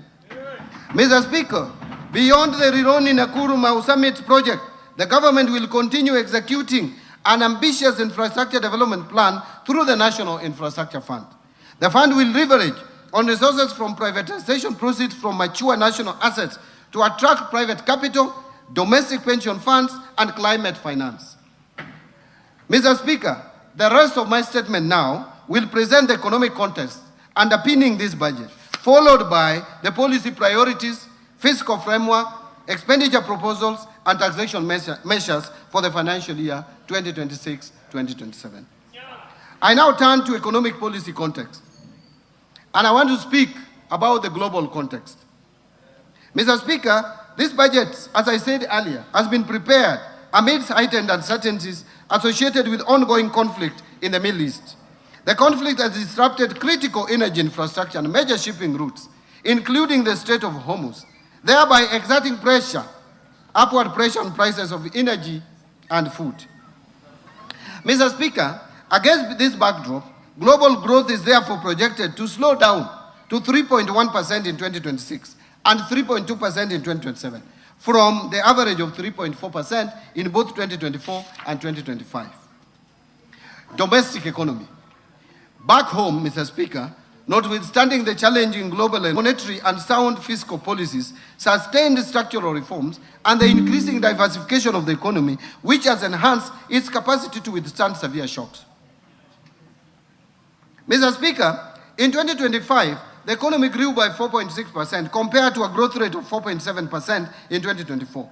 This growth was supported by positive growth in all the sectors. All the sectors of the economy at least registered positive growth. The outlook for 2026 has been revised downwards, however, to 5% from the earlier projection of 5.3%, reflecting the adverse impact of the ongoing conflict in the Middle East to domestic economic activities. The economy is projected to maintain the momentum in 2027 with a projected growth rate of 5.2%. So, Mr. Speaker, macroeconomic indicators remain broadly stable through the emerging external pressures, though the emerging external pressures continue to impact domestic prices. And in particular, overall inflation increased to 6.7% in May 2026 from 5.6% in April, and from 3.8% in May 2025, due to higher energy prices arising from the elevated global oil prices, but remained within the target range of plus or minus 2.5% over and above 5%. Inflation is expected to remain within the target range in the near term, assuming a de-escalation of the conflict in the Middle East, and supported by appropriate monetary policy actions and government interventions. Expected stability in food prices due to favorable weather conditions and the stability in the exchange rate.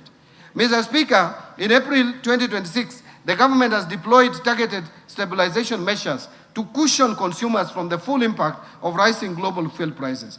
These interventions include use of resources in the Petroleum Development Levy Fund to subsidize the fuel pump prices. And in addition, the government lowered the VAT rate on petroleum products for 3 months from 16% to 8%. Mr. Speaker, monetary conditions have eased considerably. This follows reduction in the central bank rate from 11.25% in December 2024 to the current rate of 8.7%, and I'm happy the CBK maintained the same rate for the time being. As a result, interest rates have declined over the same period. The 91-day Treasury bill rate declined about 8.3% in May 2026 from 10.3% in December 2024. Similarly, average commercial banks lending rates declined to 14.5% in May 2026 from 16.9% in May 2025 and 17.2% in November 2024. Reflecting the decline in the lending rates, credit to the private sector expanded by 9.3% in the year to May 2026 from 2% in the year to May 2025 and a contraction of 1.4% in December 2024. The external sector remains resilient despite emerging risks. The current account deficit is projected at 3% of GDP in 2026 compared to 2.1% of GDP in 2025, reflecting the higher international oil prices, lower receipts from services, slower growth in remittance inflows, and reduced exports. This is due to the adverse impact of the ongoing conflict in the Middle East. At the same time, official foreign exchange reserves remains adequate, as I mentioned, at USD 13 billion in May 2026, equivalent to 5.6 months of import cover, and continues to provide adequate cover and a buffer against short-term domestic and external shocks. The exchange rate has also remained broadly stable, averaging 129.4 shillings per US dollar in May 2026. And activities in Nairobi Securities Exchange have improved over the past 1 year.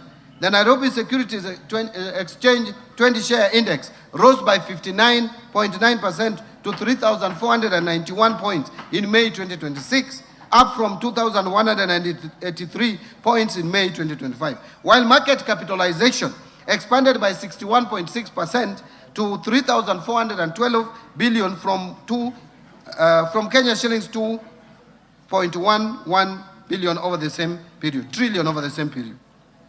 However, between February and May 2026, the Nairobi Securities Exchange 20-share index declined by 5.5% as investors became cautious of the rising global uncertainty associated with the conflict in the Middle East. Mr. Speaker, the fiscal policy stance for financial year 2026-27 and the medium term is anchored on a fiscal consolidation strategy that advances the priorities of the bottom-up economic transformation agenda while safeguarding debt sustainability and provision of essential public services. The strategy will be supported by continuous domestic revenue mobilization and expenditure rationalization through targeted tax and expenditure reforms. As a result, the fiscal deficit, including grants, is projected to decline gradually from 5.5% of GDP in the financial year 26-27 to 3.3% of GDP in financial year 28-29. Risks remain though. Domestically, climate-related shocks could disrupt agricultural production and infrastructure, while externally, geopolitical tensions, commodity price volatility, weaker global growth, and tighter financial conditions continue to adversely affect inflation, exports, and capital flows. The government will continue to monitor evolution of these risks closely and deploy timely policy intervention to safeguard stability, strengthen resilience, and sustain inclusive economic growth. Mr. Speaker, I will now turn to the policy priorities and strategic interventions that will underpin the budget for financial year 2026-2027. Policy priorities and structural reforms. It will be anchored on bottom-up economic transformation agenda. Mr. Speaker, the economic context I have outlined is a clear reminder that we are operating in a period that demands resolve, discipline, and decisive actions. The convergence of global shocks and domestic pressures calls not only for incremental adjustments, but for bold and well-coordinated policy responses. In this regard, the government has taken and will continue to take firm and, where necessary, decisive actions to consolidate recent gains, safeguard macroeconomic stability, protect livelihoods, and strengthen economic transformation. Mr. Speaker, our focus is not only on navigating the immediate challenges, but also on accelerating structural transformation, creating jobs at scale, and ensuring that the benefits of growth are broadly shared among all Kenyans. Mr. Speaker, these interventions are being implemented within a coherent and forward-looking framework anchored on the bottom-up economic transformation agenda. Better remains the government's principal vehicle for translating policy into tangible outcomes, and at the household level by aligning investments, reforms, and institutions around the goal of inclusive growth and shared prosperity. Through the bottom-up economic transformation agenda, 5 core priority pillars, the government is scaling targeted interventions that address binding constraints to productivity, expand economic opportunities, and strengthen resilience across sectors. These priority pillars are deliberately structured to reinforce one another, ensuring that progress in one area catalyzes gains across the broader economy. Mr. Speaker, the government also continues to implement complementary cross-cutting policy interventions to sustain economic resilience, accelerate inclusive growth, and improve business environment. This will create a seamless transition to the next frontier of economic transformation. These interventions include the following. 1, strengthening fiscal and monetary policy coordination to safeguard economic stability and reinforce investor confidence. 2, enhancing fiscal sustainability by expanding domestic revenue mobilization and improving efficiency of public expenditure. 3, modernization of strategic infrastructure in transport and logistics, energy and water sector to improve productivity, connect markets, lower the cost of doing business, and enhance competitiveness. 4, supporting industrial development, trade, tourism, blue economy, MSMEs, and innovation to accelerate job creation, broaden economic opportunities, and transform Kenya's economy to a net exporter of goods and services. 5, strengthening environmental conservation and climate change, mitigation and adaptation measures to promote sustainable development and resilience. And 6, supporting human capital development through continued investment in quality education, universal health care, and well-targeted social protection interventions. 7, advancing youth empowerment through targeted investment in skills development, entrepreneurship, digital opportunities, and access to affordable financing. And 8, strengthening governance reforms to enhance public service delivery. Now I want to talk about evidence-based decision-making. Mr. Speaker, as we implement this budget, the government reaffirms its commitment to strengthening economic planning and development as the foundation of sustainable growth, prudent resource allocation, and improved service delivery to our citizens. In the coming financial year, we will intensify efforts to institutionalize evidence-based planning and decision-making across all levels of government.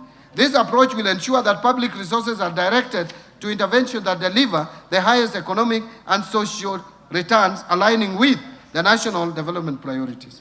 To achieve this, the government will accelerate the finalization and implementation of a comprehensive economic planning policy and an economic planning bill. These two instruments will create a coherent, transparent mechanism for identifying, prioritizing, and sequencing government policies, programs, and projects based on rigorous economic analysis, affordability, and measurable impact. Mr. Speaker, we will also continue to invest in national statistical system, policy research, data analytics, and monitoring and evaluation to provide timely, reliable evidence for decision-making. Integrated planning and data management system will be rolled out to improve coordination among ministries, departments, agencies, and even county governments.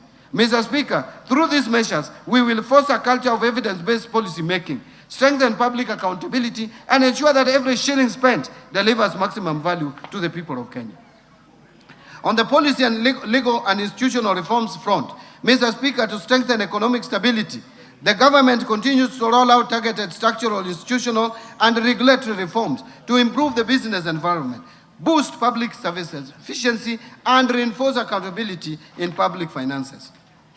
In building resilience against climate change, Mr. Speaker, the government has continued to make concerted efforts to strengthen disaster risk management. The recently enacted National Disaster Risk Management Bill, which is now an act of parliament, and I thank this National Assembly, provides a legal framework for coordination of disaster risk management activities across the two levels of government, supporting prompt responses when disasters occur. Mr. Speaker, to further strengthen the country's preparedness and response to climate-related risk, the National Treasury is spearheading the development of a new disaster risk financing strategy for the period 2026-2030, since the earlier strategy for the year 2018-2022 came to an end. Mr. Speaker, and in response to changes in climate, the government will continue to implement the Financing Locally Led Climate Action Program, a transformative initiative that has unlocked green investments at the county level, empowering local communities to adapt to impacts of climate change. Mr. Speaker, to finance large-scale climate and environmental projects, the government will establish the Kenya Green Investment Facility in line with the Kenya's commitments under the nationally determined contributions to the Paris Agreement. To further scale green financing, the government is finalizing the framework for issuance of sustainability-linked bonds with targets in forestry and rural electrification expansion. Mr. Speaker, Kenya secured the hosting rights for the Green Climate Fund Regional Office for East and Southern Africa in Nairobi, reinforcing the country's position as a regional green finance hub. Further, the National Treasury is at an advanced stage of accreditation as a direct access entity to the Green Climate Fund, enabling the country increase public sector-driven climate investments and opportunities. Mr. Speaker, the government will host the African Green Investment Forum in October 2026, And this forum will serve as a flagship continental initiative designed to mobilize substantial green finance, accelerate sustainable investments, and advance Africa's leadership in this domain. On public procurement reforms, Mr. Speaker, to operationalize procurement reforms and eliminate manual inefficiencies, the government officially launched the rollout of an end-to-end e-government procurement system in July 2025. The system has now shifted procurement processes from fragmented and manual processes to a fully digitized procurement platform. The platform has been integrated with core government systems, including IFMIS, Business Registration Services, and ITAX, with initial onboarding prioritizing national government ministries, departments, and agencies. State corporations and county governments will then follow. Significant progress has been made, and to date, 1,543 procuring entities have been registered, over 40,000 suppliers registered, over 22,000 staff trained, over 12,000 suppliers or contractors have also been trained. 652 annual procurement plans have been published and over 8,000 tenders published. Mr. Speaker, going forward, the next steps will include full rollout of the system to all schools and other procuring entities that are yet to onboard to the EGP system. Continuous user training and change management to improve adoption and system utilization will be conducted. Further, Mr. Speaker, beginning July 1st, 2026, there will be no exemption. There will be no exemption to procure outside the system. Together, these measures will ensure that every shilling allocated through this budget delivers maximum value to Kenyans. Mr. Speaker, during the implementation of the EGP system, we have experienced challenges which have hindered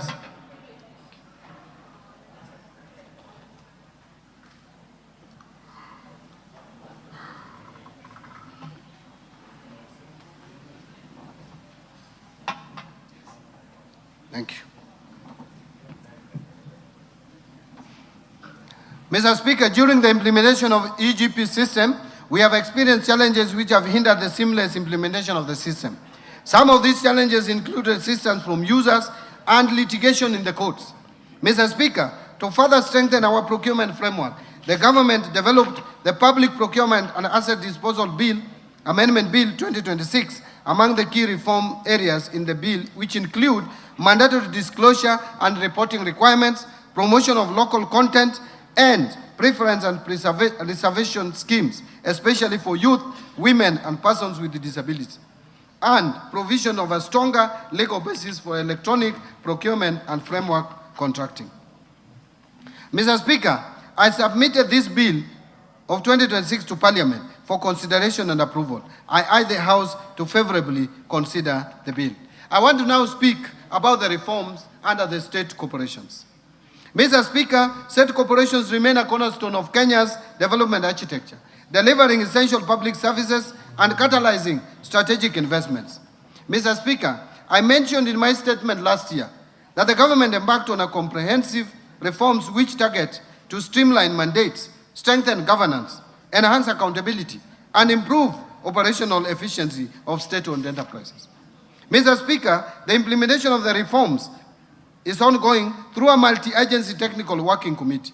In the first phase, the committee considered 23 mergers, 16 dissolutions, 7 transfers of functions back to ministries, departments and agencies, and the declassification of selected state corporations.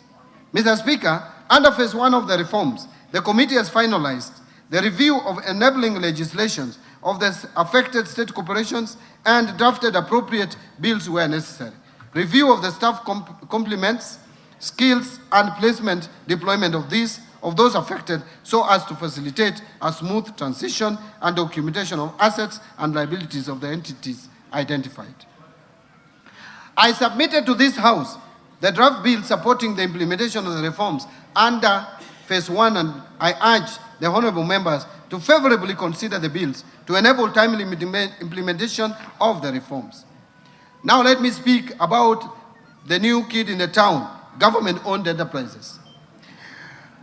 Mr. Speaker, further, as part of the reforms, the Government-Owned Enterprises Act number 25 of 2025 was assented to by His Excellency the President on 21st November 2025 and came into effect on 5th December 2025. The Act provides a modern framework for the ownership, oversight and management of commercial state corporations. Under the Act, the Independent Search and Selection Panel has begun the process of recruiting independent directors of the Board of GOEs. All the government-owned enterprises are required to operate as commercial entities, that is for profit, be self-financing, be self-sustaining, and accountable to the public through the National Treasury. Let me now speak about National Infrastructure Fund.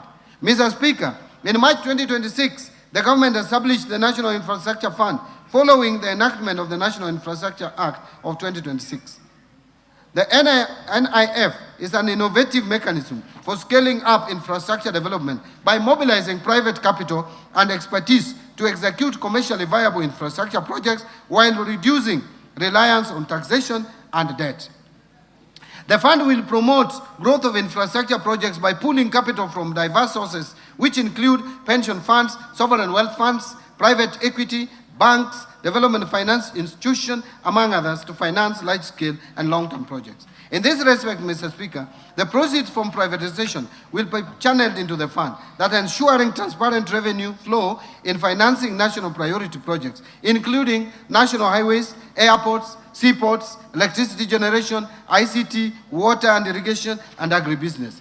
As a start, the proceeds from the March 2026 IPO of Kenya Pipeline Company of 106 billion Kenya shillings, as well as the expected 204 billion Kenya shillings from the partial divestiture of the government's stake in Safaricom to Vodacom, will form the seed capital to the fund.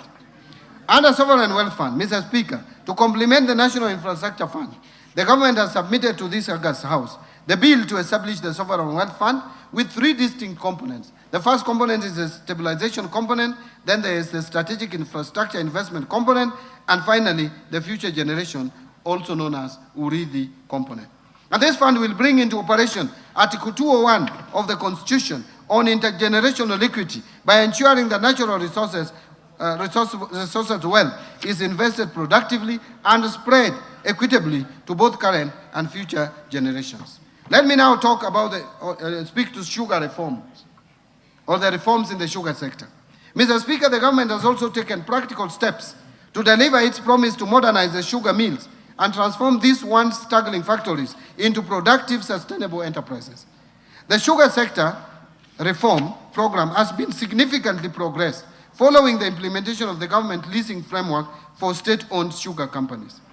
The leasing process has since been successfully concluded, with investors having fully taken over operations of the sugar factories, namely Chemelis Sugar Company, Moroni Sugar Company, South Nyanza Sugar Company, and Zoia Sugar Company.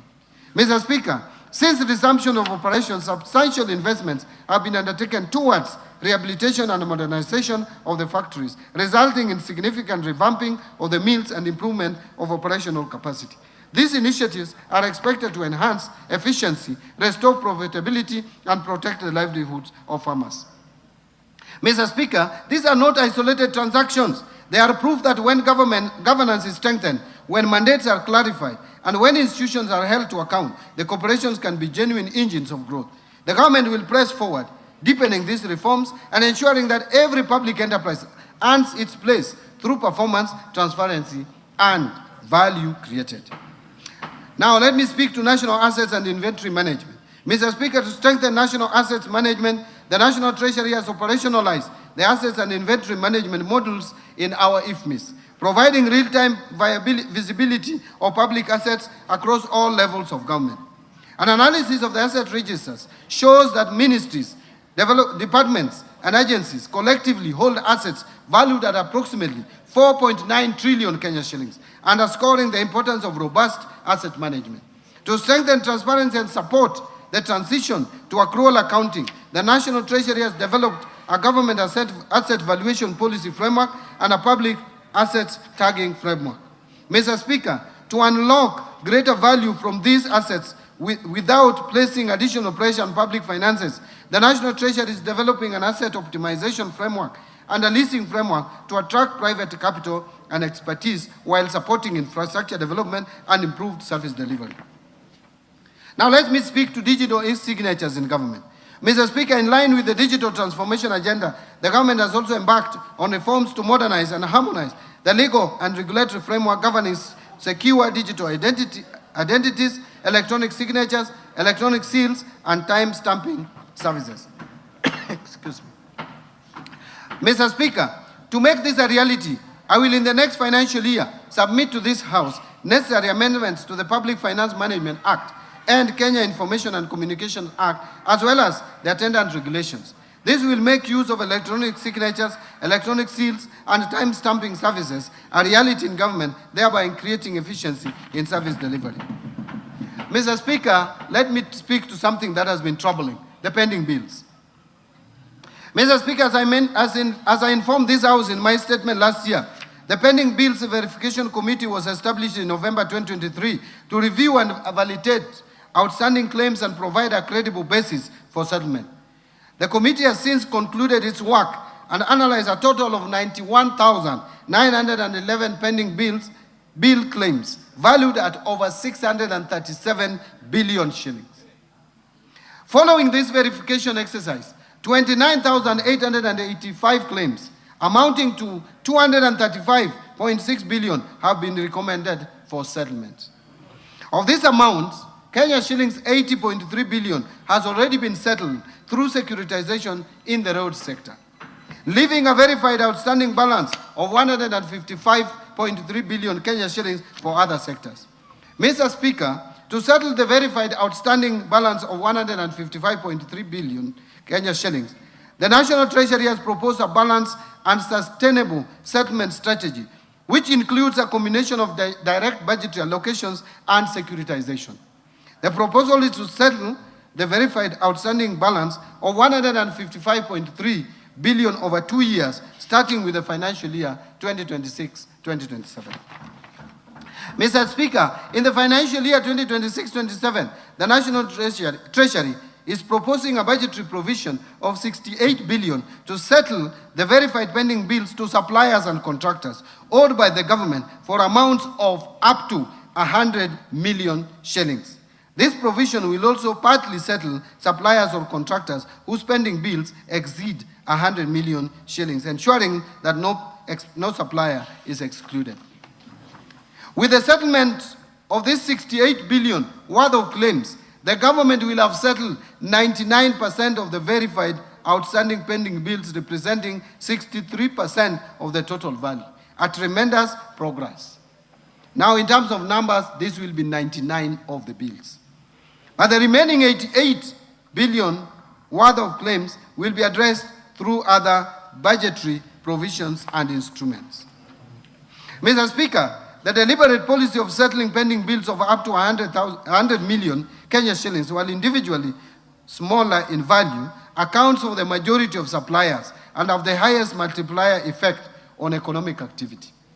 This is to ensure that the micro, small, and medium enterprises are not starved of the essential working capital, which is critical to the sustainability of their businesses.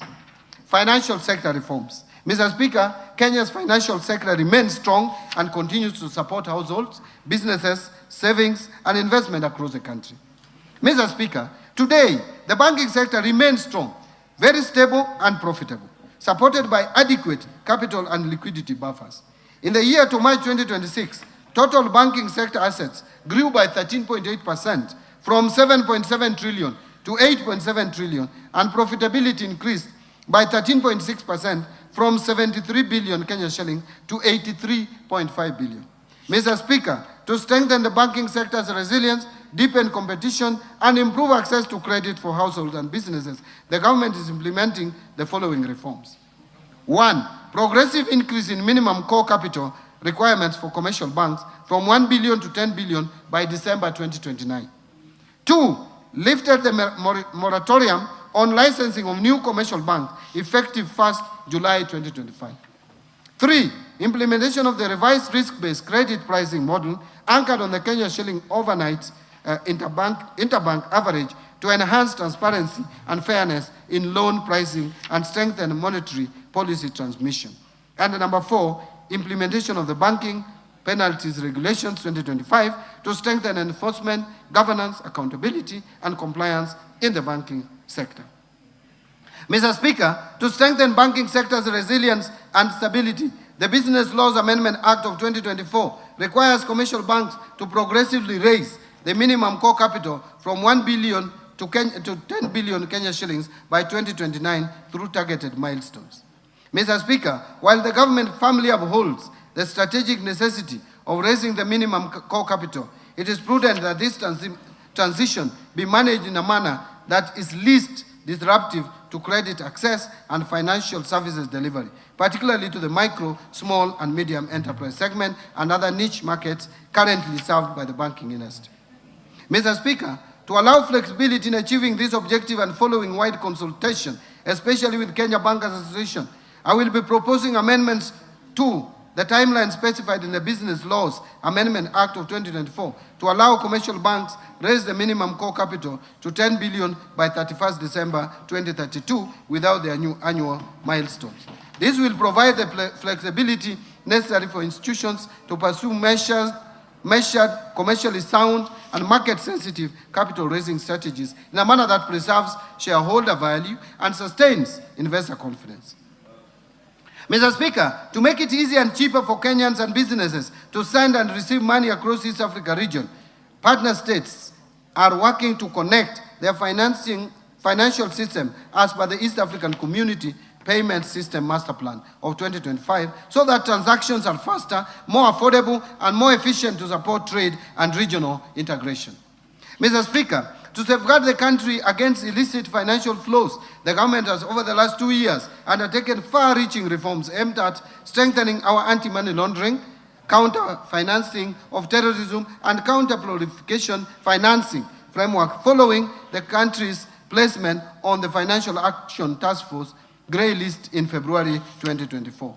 These reforms include the adoption of the Virtual Asset Service Providers Legal Framework, strengthening beneficial ownership transparency, enhancing risk-based supervision across financial and designated non-financial business and professions sectors, improving interagency collaboration, and increasing investigations, prosecutions, and asset recovery efforts relating to money laundering and terrorism financing offenses. Further, Mr. Speaker, reporting institutions have continued to enhance compliance with AML and CFT obligations, thereby reinforcing the integrity and resilience of our financial system. Mr. Speaker, Kenya has actually made substantial progress in addressing the action items under the FATS Action Plan, with only a few outstanding measures remaining as we approach the conclusion of the implementation period. The government remains fully committed to finalizing the remaining reforms and securing Kenya's exit from the grey list at the earliest opportunity. These achievements demonstrate our unwavering resolve to align Kenya with the international best practices, safeguard the country against illicit financial flows, and strengthen investor confidence in our economy. And Mr. Speaker, the government is also supporting innovation in financial services through the implementation of the Virtual Asset Service Providers Act of 2025. And in this regard, we have developed regulations to govern virtual asset service providers.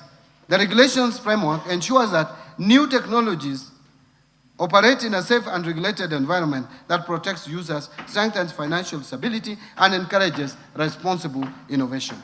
Under capital markets, Mr. Speaker, I have the following to say. The government continues to implement measures to deepen and broaden capital markets in order to mobilize savings for productive long-term investment. These efforts have continued to yield results, with the Nairobi Securities Exchange recording exceptional performance in 2025. Mr. Speaker, the capital market supported the recent initial public offering by the Kenya Pipeline Company and its subsequent listing at the Nairobi Securities Exchange in March 2026. Further, the capital market supported recent issuances by various companies to raise capital. These include 44 billion Kenya shillings, billion Kenya shilling Sharia-compliant leasing bond for infrastructure financing. The Safaricom's Kenya shillings 20 billion green bond to support 5G expansion. The East Africa Breweries PLC Kenya shillings 16.8 billion medium-term note program and the Kenya shilling 3.4 billion by Spearhead Africa Infrastructure Fund to support long-term infrastructure financing across the region. Mr. Speaker, innovation in market access has advanced significantly with the launch of ZD trading application integrated into the M-Pesa platform. And this groundbreaking platform enables Kenyans to conveniently buy and sell securities through their mobile phones, marking a major milestone in financial inclusion and retail investor participation. Mr. Speaker, Kenya is emerging as a key player in the carbon credit space, leveraging its rich natural resources and a strong base in renewable energy to participate in global climate markets. To actualize formal trading of carbon credits, the government is preparing carbon credit regulations, and these regulations will allow the government and private sector players to benefit through trading of carbon credits generated in Kenya and the region. And Mr. Speaker, in my recent public engagements, coffee farmers raised concerns of continued exploitation by middlemen in the marketing and pricing of their coffee. Mr. Speaker, I want to assure Kenyans that through the reforms the government is implementing at the Nairobi Coffee Exchange, the exploitative middlemen have been eliminated, ensuring farmers retain a much larger share of the export price of their coffee. Farmers today are able to sell their coffee directly at the exchange, supported by their various brokerage firms, majority of whom are owned by the farmers through their cooperative societies. The Nairobi Coffee Exchange has also enabled price discovery, thereby improving earnings by the coffee farmers.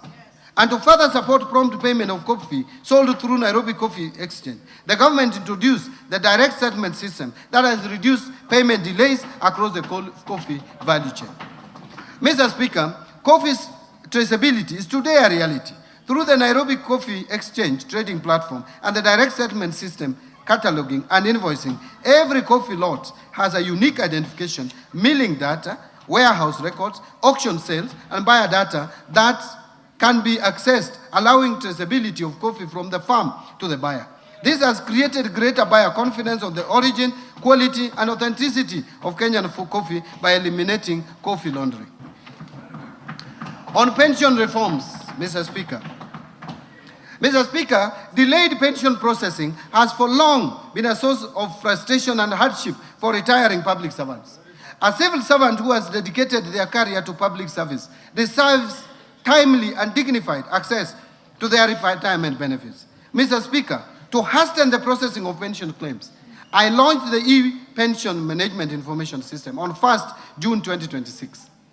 Following this launch, we have now discontinued manual submission of pension claim unless expressly authorized by the National Treasury. Mr. Speaker, to ensure this reform delivers a lasting impact, ministries, departments, and agencies are now required to initiate pension claims at least 9 months before a public officer's retirement date. This will facilitate resolutions of late or incomplete submission of pension claims ahead of the retirement date for our employees. Further, the National Treasury, in collaboration with the Kenya School of Government, will institutionalize electronic pension management information system training as part of a continuous capacity building program to ensure sustained competency in pension administration across the public sector. Insurance reforms. Mr. Speaker, to expand access to insurance, the Insurance Regulatory Authority licensed 5 micro-insurance companies in financial year 24-25. This has increased access to affordable insurance, with over 11 million lives covered as of 31st December 2025. Mr. Speaker, to strengthen climate resilience, the government is promoting agricultural and index-based insurance products. Through the drive, which is de-risking, inclusivity, and value enhancement, livestock insurance project over 2.7 million livestock valued at 29.3 billion have been insured, while payouts exceeding 648 million have supported pastoral communities affected by drought since 2023. Further, the government has initiated amendments to the Insurance Act to establish agricultural insurance as a standalone class of insurance business. This reform will strengthen the regulatory framework for agricultural risk management and support food security, financial inclusion, and sustainable agricultural development. And Mr. Speaker, to deepen local insurance capacity and retain insurance premium within the domestic economy, the government will 1st July 2026 require all importers to obtain marine cargo insurance cover from insurance license under the Insurance Act prior to customs clearance. Fiscal policy framework. Mr. Speaker, the implementation of financial year 25-26 budget has remained broadly on course despite emerging pressures on revenue performance and expenditure demands. These developments have necessitated measured adjustments while at the same time informing a more deliberate and responsive fiscal policy stance for the financial year 26-27 and the medium term. And Mr. Speaker, on the revenue front, performance has fallen short of target in the financial year 2025-26. This is due to slower than expected tax receipts, largely driven by administrative constraints and a slowdown in economic activities. At the same time, expenditure pressures have intensified. The implementation of pending and newly negotiated collective bargaining agreements has raised the public sector wage bill beyond initial projections, thereby constraining fiscal space. In addition, emergency interventions in response to floods and drought have required additional resources. As a result of these developments, it became necessary to introduce targeted adjustment through supplementary budget number 1 of financial year 25-26. Mr. Speaker, to enhance tax administration, including upgrading of critical systems and strengthening of compliance efforts, the Kenya Revenue Authority was allocated additional resources in the supplementary budget number 1 for financial year 2025-27, to be exact, 17 billion. These interventions are expected to improve efficiency and support a recovery revenue performance. The supplementary budget 1 also reflected additional expenditure of 368.6 billion compared to the original budget to cater for the emerging expenditure pressures. In this regard, the fiscal deficit, including grants, is now projected at 1,199 billion, equivalent to 6.4% of GDP, compared to 901 billion or 4.7% of GDP in the original budget estimates. Mr. Speaker, fiscal policy is not merely about balancing budget. It is about creating conditions for sustainable growth, protecting the vulnerable and securing prosperity for the future generation. Accordingly, the fiscal policy for 26-27 and the medium term will be anchored on a growth-supportive consolidation path aligned to the government's priorities under the bottom-up economic transformation agenda and the 4th medium-term plan. The policy will prioritize enhanced domestic revenue mobilization, strengthen expenditure control, and strategic reprioritization of public spending. This approach aims to reinforce public debt sustainability and safeguard essential public service. Now let me turn to domestic revenue mobilization. Mr. Speaker, every shilling of development begins with every shilling of revenue collected fairly, efficiently, and transparently. To boost revenues, the government will continue to strengthen implementation of the national tax policy and medium-term revenue strategy, aimed at simplifying tax laws, rationalizing tax expenditures, and creating a fair, predictable, and efficient tax systems. Mr. Speaker, the Kenya Revenue Authority has intensified reforms to modernize tax administration, enhance compliance, and improve service delivery through technology and innovation. Notable progress has been made in expanding the electronic tax invoice management system, with over 655,000 taxpayers now onboarded, significantly enhancing transaction visibility and strengthening VAT compliance. Integration between iTax and customs systems has improved end-to-end taxpayer visibility, while the rollout of the electronic rental income tax system has simplified. I want to repeat that. While the rollout of the electronic rental income tax system has simplified compliance with the rental sector. So we have already implemented the system that I think some people are still dreaming about out there.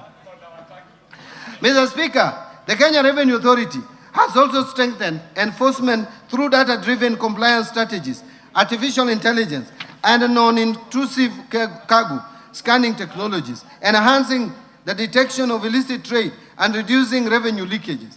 As a result, the active taxpayer base increased by 82,000 to over 6.6 million taxpayers as at March 2026, from 6.5 million as at March 2025, reflecting a growing voluntary compliance and improved taxpayer engagement. And I want to thank Kenyans for this.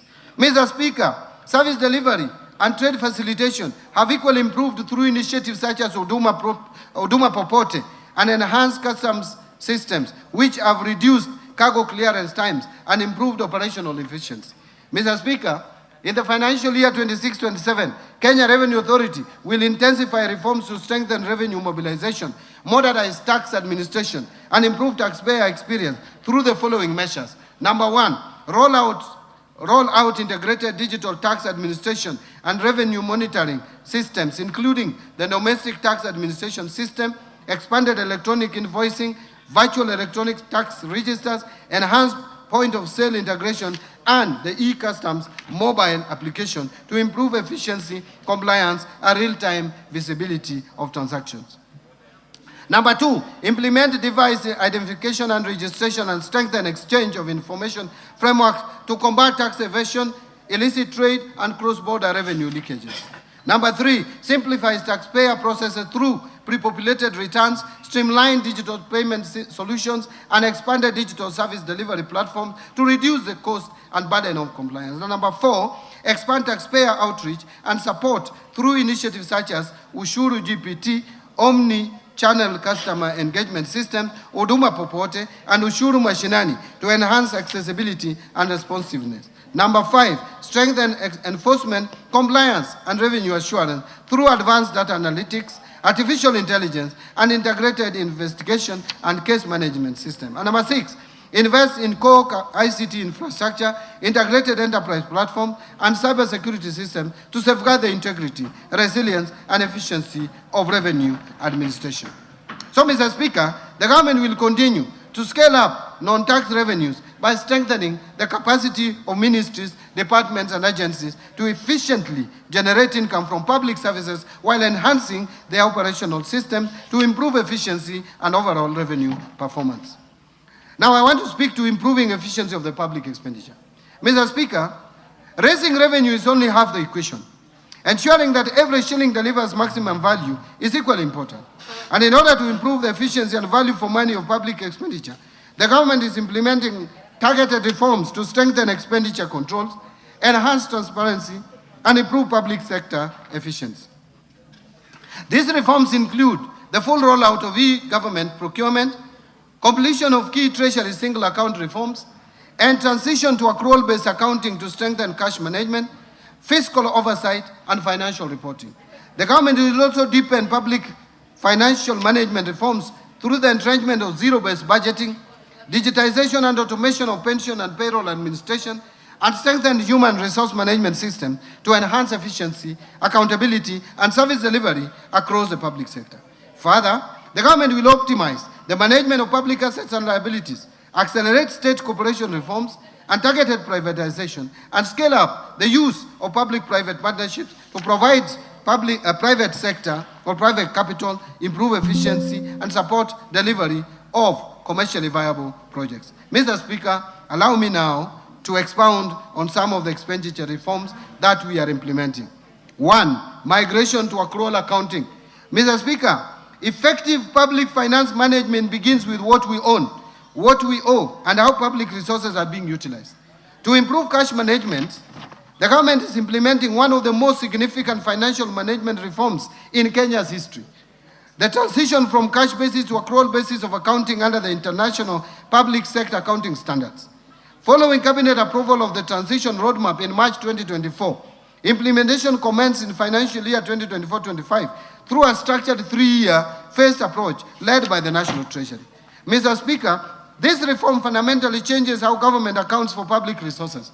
For the first time, Kenya's financial statements will present a complete and accurate picture of the country's financial position, capturing not just cash flows, but all public sector assets, liabilities, revenues, and expenditures. Public debt obligations, infrastructure assets, inventories, receivables, and payables will all be recognized and reported transparently, giving Parliament, citizens, and investors a true account of the nation's financial health. Mr. Speaker, implementation is progressing as scheduled across three phases. The first phase addressed financial assets and liabilities. The current phase incorporates inventories and prepayments. The final phase will bring in all remaining assets and liabilities, culminating in full consolidation of public sector entities, that is, consolidation of financial statements. To support this transition, the government is upgrading IFMIS and related systems, strengthening public sector asset management framework, undertaking asset identification and evaluation exercises across ministries, departments and agencies, counties and other public entities, and building capacity among public officers to sustain the reform beyond its implementation period. Mr. Speaker, this reform is not just about accounting standards. It is about accountability. It's about ensuring that those entrusted with public resources can be held to a higher standard of transparency and reinforcing public confidence in the stewardship of national resources. Number 2 is the Treasury single account. Mr. Speaker, as I had informed this House in last year's budget statement, the government has been implementing the Treasury single account framework to strengthen cash management and improve efficiency of public financial operations. Following the successful rollout of the Treasury single account to all ministries, the government has reduced the cost of overdraft financing from Central Bank of Kenya by 61% in this financial year, translating into substantial savings. I want again to pause there. I saw some people talking about reforming this so that there can be savings. I want to repeat that the government has reduced the cost of overdraft financing from Central Bank of Kenya by 61% in this financial year, translating already into substantial savings. So the work that you intend to do is actually already done. Mr. Speaker, the implemented Treasury single account model directly links invoices to specific batches submitted by ministries, departments, among other enhanced features. These Treasury single account reforms have substantially improved the efficiency of government exchequer operations, delivered transparency in exchequer and cash management, and ensured that public funds are released only against verified and approved obligations, thus laying the foundation for managing pending bills, and there is going to be no more cherry picking of invoices for payments. So, Mr. Speaker, building on this momentum in the financial year 26-27, the government will expand or extend the Treasury single account framework to county governments by completing the automation of county exchequer requisition processes, after which counties will progressively migrate to a Treasury single account architecture mirroring that of the national government. And 2, operationalize in collaboration with the CBK a granular data integration system to deliver real-time visibility of the cash and liquidity positions of state corporations and semi-autonomous government agencies. Mr. Speaker, taken together, these reforms represent significant modernization of our public cash management architecture. They are already delivering measurable savings, deepening fiscal transparency, and strengthening our capacity to deliver value for every shilling of public money. Let me now talk about strengthening the internal audit oversight and fiscal discipline. Mr. Speaker, every shilling entrusted to government must be accounted for and deliver value to the people of Kenya. The recurrence of audit queries and delays in implementing audit recommendations across public institutions continue to expose public resources to fiscal risk and weaken service delivery. And Mr. Speaker, to strengthen accountability, fiscal discipline, and support the government's zero-fault audit initiative, the government will introduce amendments to the Public Finance Management Act and related regulations to strengthen the mandate of the Office of the Internal Auditor General, and enhance oversight across the public sector.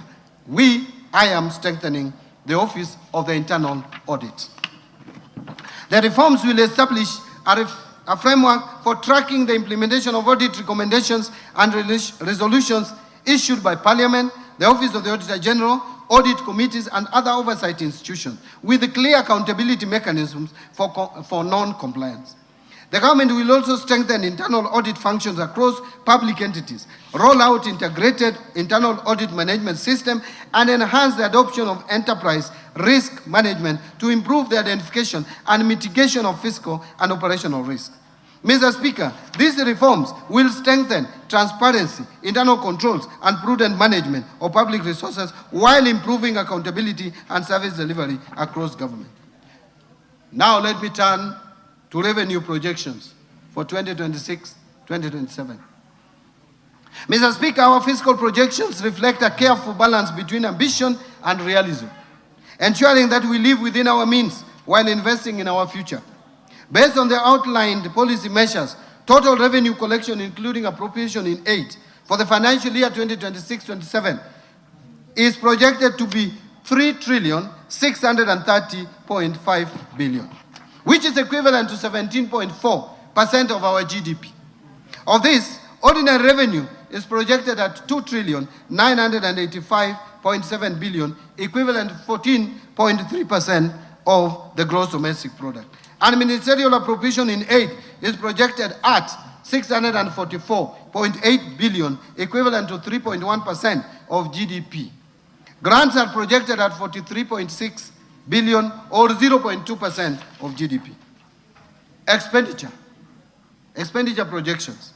Mr. Speaker, total expenditure in the financial year 2026-27 budget is projected at 4,820.4 billion, equivalent to 23.2% of GDP.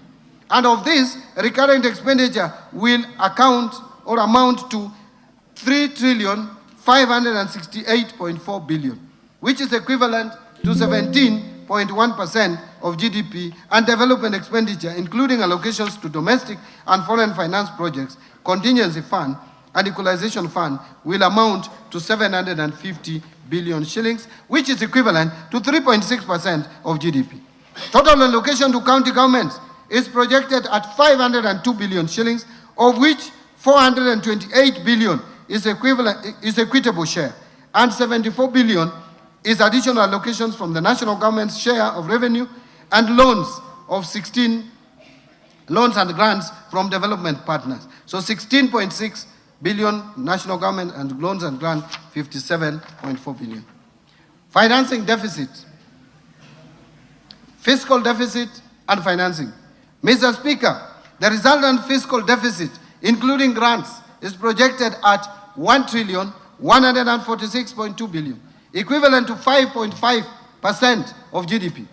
The fiscal deficit will be financed by net external borrowing of 116.2 billion, equivalent to 0.6% of GDP, and net domestic borrowing of 1,030 billion, which is equivalent to 4.9% of GDP.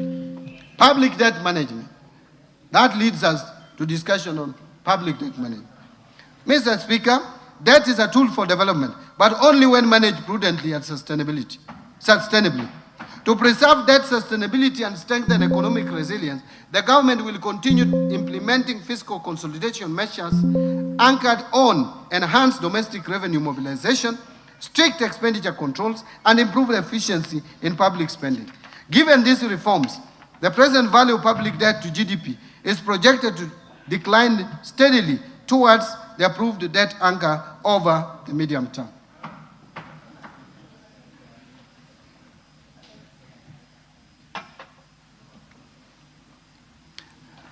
Mr. Speaker, in pursuit of the strategic objective of strengthening debt portfolio diversification, the National Treasury is actively advancing a range of innovative financing instruments.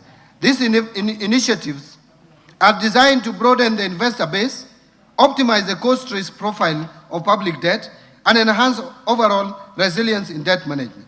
In this regard, the government is considering thematic and liability management instruments such as debt for food swaps and debt for development swaps.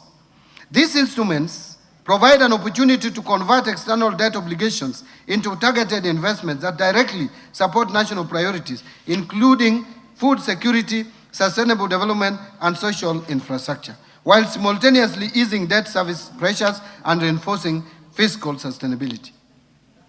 Mr. Speaker, further to this, the government is also evaluating opportunities to access new and diversified international capital markets. This includes the potential issuance of samurai bonds in the Japanese market, and a lot of progress has been made in this area, and panda bonds in the Chinese domestic market.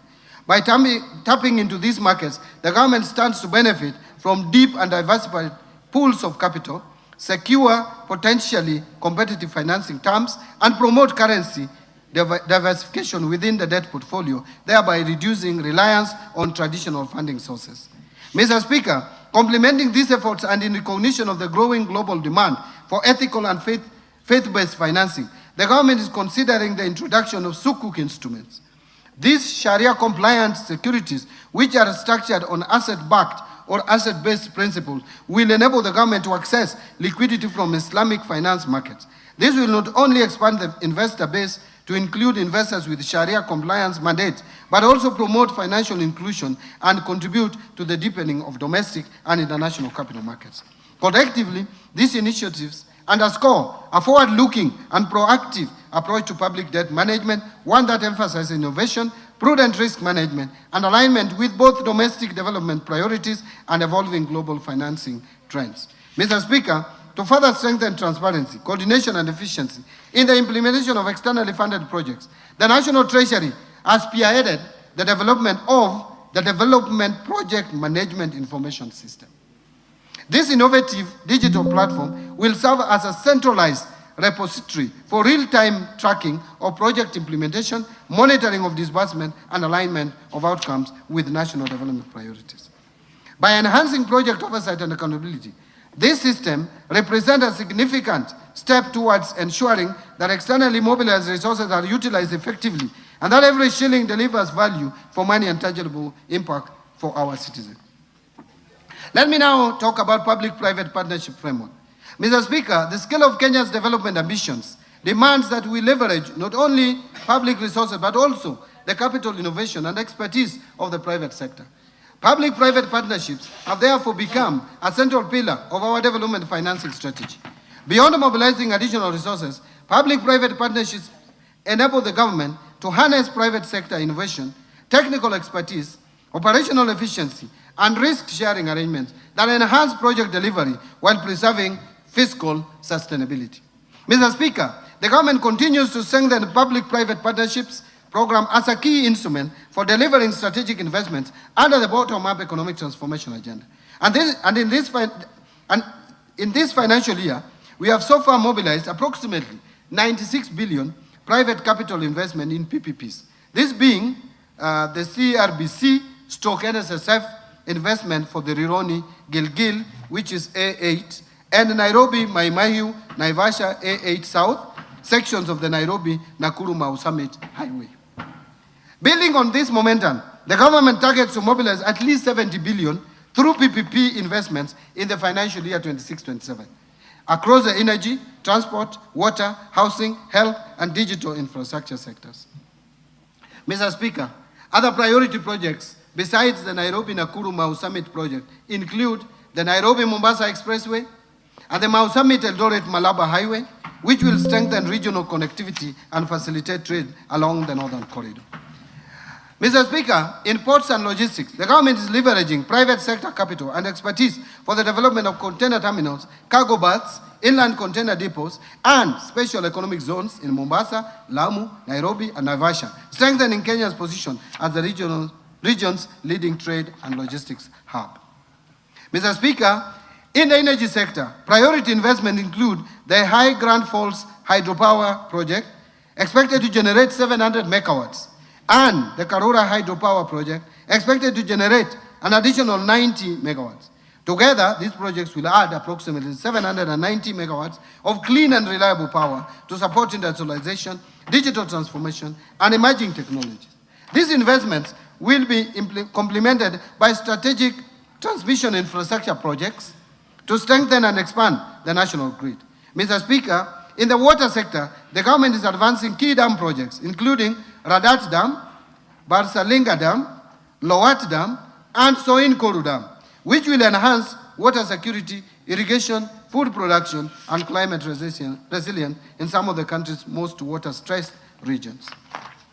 Mr. Speaker, in the ICT sector, the Kenya National Data Center, PPP, and the Konza Data Center project will strengthen Kenya's digital infrastructure, support data sovereignty, and position the country as a leading digital and innovation hub in the East African region.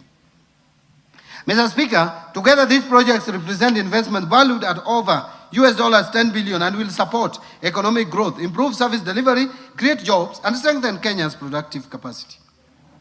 Mr. Speaker, to accelerate project origination and preparation, the National Treasury has established a framework for rapid results initiative, bringing together ministries, departments, and agencies to identify, develop, and fast-track investment opportunities in priority beta sectors. Mr. Speaker, the National Treasury is also at the tail end of finalizing all the required PPP regulations and guidelines to fully operationalize the PPP Act.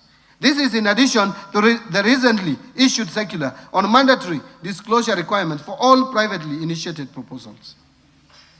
These circulars aim to enhance uniformity, transparency, accountability, and build public trust by enabling timely disclosures, integrity, and standard reporting. Mr. Speaker, as we expand the PPP program, we remain committed to increasing the participation of Kenyan enterprises, investors, and financial institutions to promote local ownership, domestic value creation, and reduce foreign exchange risk. In this regard, the National Infrastructure Fund will play a key role in mobilizing long-term domestic capital and supporting local participation in infrastructure financing. Mr. Speaker, our pension funds, insurance companies, SACCOs, and retail investors will increasingly have opportunity to participate in strategic national investments, ensuring that the benefits and returns generated by these projects accrue to Kenyan citizens while supporting long-term economic transformation. And Mr. Speaker, by mobilizing domestic savings and channeling them into productive investment, we are creating a model of growth that is owned, financed, and sustained by Kenyans. Kenya is not just open for business. Kenya is investing in itself. Now let me turn to resource allocations. Mr. Speaker, over the past 3 years, we have laid a firm foundation for inclusive growth. For financial year 2026-2027, the financial year 2026-2027 builds on those gains and advances the bottom-up economic transformation agenda. The administration's core economic strategy aligned with the fourth medium-term plan of Vision 2030. Better focuses public resources on unlocking productivity and increasing incomes at the base of the economy through deliberate, value chain-driven allocations. And with limited fiscal space, this budget prioritizes interventions that deliver the greatest impact in job creation, higher household incomes, and broader economic participation. Agricultural transformation and inclusive growth as the first pillar. Mr. Speaker, agriculture remains central to better and Kenya's long-term prosperity.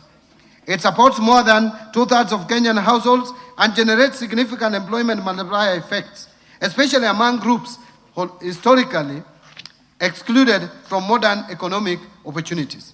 Strengthening agriculture is therefore essential food and nutrition security, enhancing resilience, and promoting a shared prosperity. Mr. Speaker, to accelerate agriculture transformation, I propose, and bearing in mind that agriculture is largely devolved, but I propose a targeted allocation of 64 billion across priority programs that boost productivity, value addition, and resilience. Key investments include 18 billion for fertilizer subsidy program, 2 billion for seed subsidy program, 1 billion for coffee seedlings program to lower input costs for smallholders, 4.7 billion for the National Agricultural Value Chain Development Project to advance processing and market linkages. Further, I propose 5.4 billion for the Food System Resilience Project and 1.6 billion for the Resilience for Food and Nutrition Security Program to enhance adaptive livelihoods, diversify income sources, and reduce vulnerability to climate shocks. Mr. Speaker, recognizing the economic potential of pastoral and livestock systems, I propose 3.3 billion for de-risking, inclusion, and value enhancement of pastoral economies program, 1.3 billion for Kenya Livestock Commercialization Program, and 400 million for the Livestock Value Chain Support Project. These allocations will foster greater market access, commercialization, animal health services, and resilience among pastoral communities. Mr. Speaker, the blue economy offers meaningful opportunity for coastal and lakeside communities. To support the growth of the blue economy, I propose 8.2 billion for the blue economy and fisheries subsector, which includes 2.1 billion for aquaculture business development project, 1.8 billion for the Kenya Marine Fisheries and Socio-Economic Development Project, and 578 million for Kabonyo Fisheries and Aquaculture Training Center. These investments will expand sustainable aquaculture, uplift fisher folks' incomes, and create jobs in value addition and logistics. Mr. Speaker, addressing historical land inequalities remains a priority for this government. To promote equitable access and ensure sustainable land management, I am proposing 9.4 billion for settlement of the landlords. Of this amount, 5 billion is for the landless in the coast region. 892 million for the processing and registration of title deeds, and 388 million will go towards digitization of land registries to secure tenure, reduce disputes, and unlock productive land use. Now let me turn to the second pillar, that is transforming the micro, small, and medium enterprises economy. Mr. Speaker, MSMEs are the backbone of our economy. They account for 98% of businesses, provide approximately 14.9 million jobs, and contribute about 40% to our GDP. They span informal home-based enterprises, artisans, mechanics, tailors, carpenters, fabricators, and medium-sized firms. Nurturing this sector is essential for broad-based job creation and inclusive growth.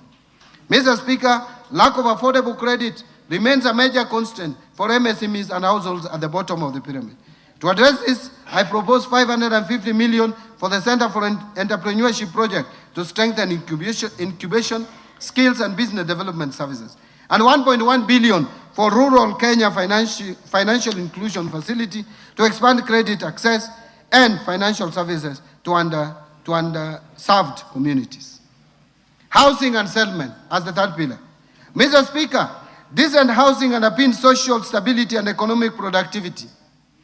Our affordable housing program not only provides safe and affordable homes to Kenyans, but also generates jobs directly in construction and indirectly across building materials and services sector.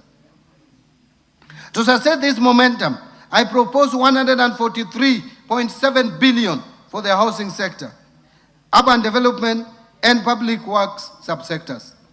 This package will include 18.6 billion under the Kenya Urban Program, 50.6 billion for construction of affordable housing units, 20.9 billion for social housing units, and 20.2 billion for the institutional housing, and 18.2 billion for critical social and physical infrastructure. Further, support will include 2.7 billion for the Kenya Informal Settlement Improvement Project Phase 2, and 535 million targeted to support construction of county headquarters. These investments will improve living conditions, provision of services, and local governance capacity. Mr. Speaker, to protect livelihoods or lives and property through compliance with building codes and standards, I propose 2.4 billion for the regulation and development of the construction industry, thus reinforcing safety, quality, and accountability across the sector. Allow me now to turn to the other pillar, that is universal health coverage. Mr. Speaker, universal health coverage, UHC, is central to Better's social contract. Equitable access to quality health services is essential for human capital, productivity, and poverty reduction. Towards this end, I have proposed 177.2 billion to the health sector to advance UHC and strengthen essential services. Key allocations include 8.6 billion salaries for UHC staff, 19.1 billion for primary healthcare fund to finance frontline services. Mr. Speaker, to reduce the burden of communicable diseases and advance immunization, I am proposing 18.5 billion for the Global Fund and 6.4 billion for vaccines and immunization program. This investment will protect children and communities and reduce health-related economic shocks. Mr. Speaker, tackling cancer and other chronic illnesses requires focused investment.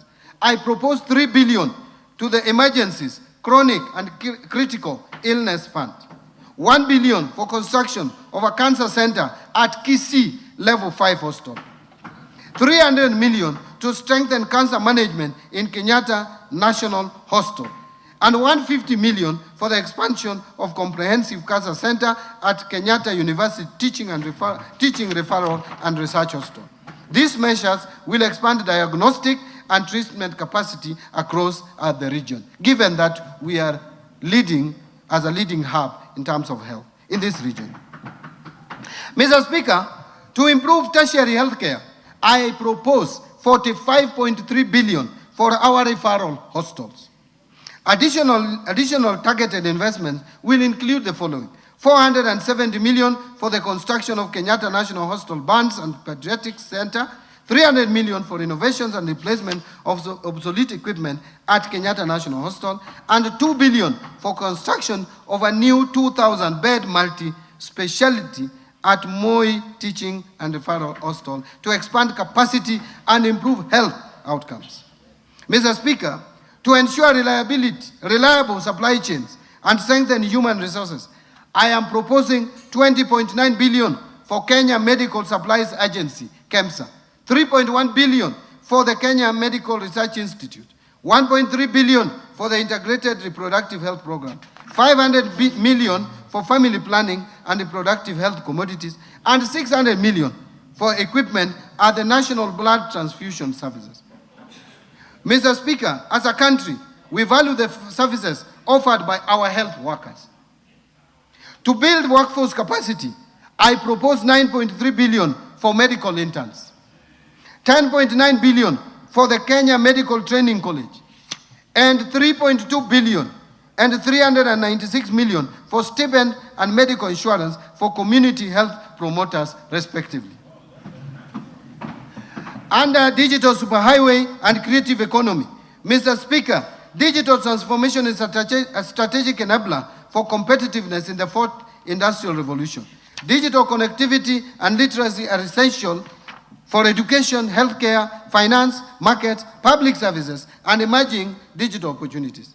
Mr. Speaker, Kenya's creative economy, encompassing film, music, fashion, arts, media, digital content, and design, has become a powerful engine for growth and youth empowerment.